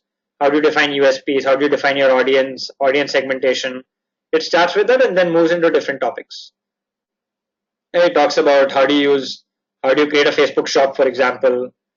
All that is covered there. Balaji says, what about other social media like Instagram, Pinterest, and Snapchat? Well, there'll be another session for that. You'll have another extra session that will cover that. Your coordinator will notify you when that happens, but there will be another session. Right? Okay. YouTube is not technically social media, but there could also be another session on video marketing. You check with your coordinator on YouTube. YouTube, I'm not very sure, but for Instagram, Pinterest, Snapchat, you will be notified. Okay. Ruchi says, can I recommend my friend to start on Facebook advanced course without going through SMM? Yes, you can if you want to. You can do a Facebook. That's a Facebook ads one. That's only Facebook ads though. That will not talk about Facebook organic. Will not talk about Instagram. Will not talk about Twitter. Will not talk about LinkedIn. It is only Facebook ads. So if your friend wants to only use Facebook ads to drive his or her business growth, then you can recommend that. Right? Okay, Harsh says YouTube is covered in the SEM module. So that's thanks, Harsh. So Bhavani, you could look at YouTube and YouTube ads in the SEM module as well. Balaji says, I want to put the pixel into my site. I don't have a technical person. Okay. Balaji, are you using a WordPress site or is it a non-WordPress site? Is it a WordPress site or is it a non-WordPress site? It's WordPress. So if you're using WordPress, it's very straightforward. Just Google for WordPress, Facebook Pixel WordPress plugin, right? WordPress plugin. There'll be lots of plugins. So you have this. You have so many plugins. Pick any of these. Pick Facebook Conversion Pixel, Pixel Your Site. Pixel Your Site, I think, should work well. So try Pixel Your Site, right? Or you can try any of these, by the way. I'm just giving you one example for now, right? So this, once you put this Pixel Your Site into your site, once you use any of these plugins, you can then copy the Facebook Pixel and put it in this plugin. Right? You will not need technical help for that. Install any one of these plugins on your WordPress, any one of these plugins, and once you do that, you can put the pixel. You won't need technical help then. Yeah, got it? Okay. Yeah, like Bhavani says, you can do it pretty simple. If you're using WordPress, it's very easy. Just use a plugin. Bhavani, are you using a specific plugin? If you want, you can share it with Balaji. If you're using a specific plugin that you think is working really well, you can share it here in the chat box with Balaji and the rest of us as well. Okay.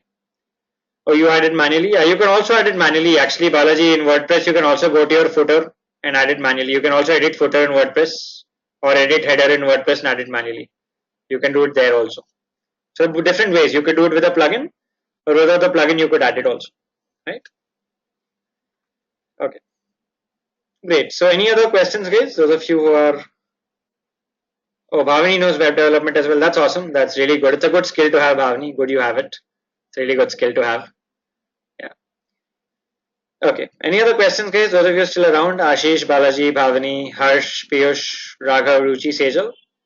Any other questions? If not, can we close the session? If everyone's good? Yeah. All of you? Yeah. Okay, great guys, awesome. So great interacting with you guys again over the last 4 weeks. Wish you guys all the best in your social media and digital marketing efforts, and look forward to staying connected as well. Thank you so much and all the best. Take care. Bye.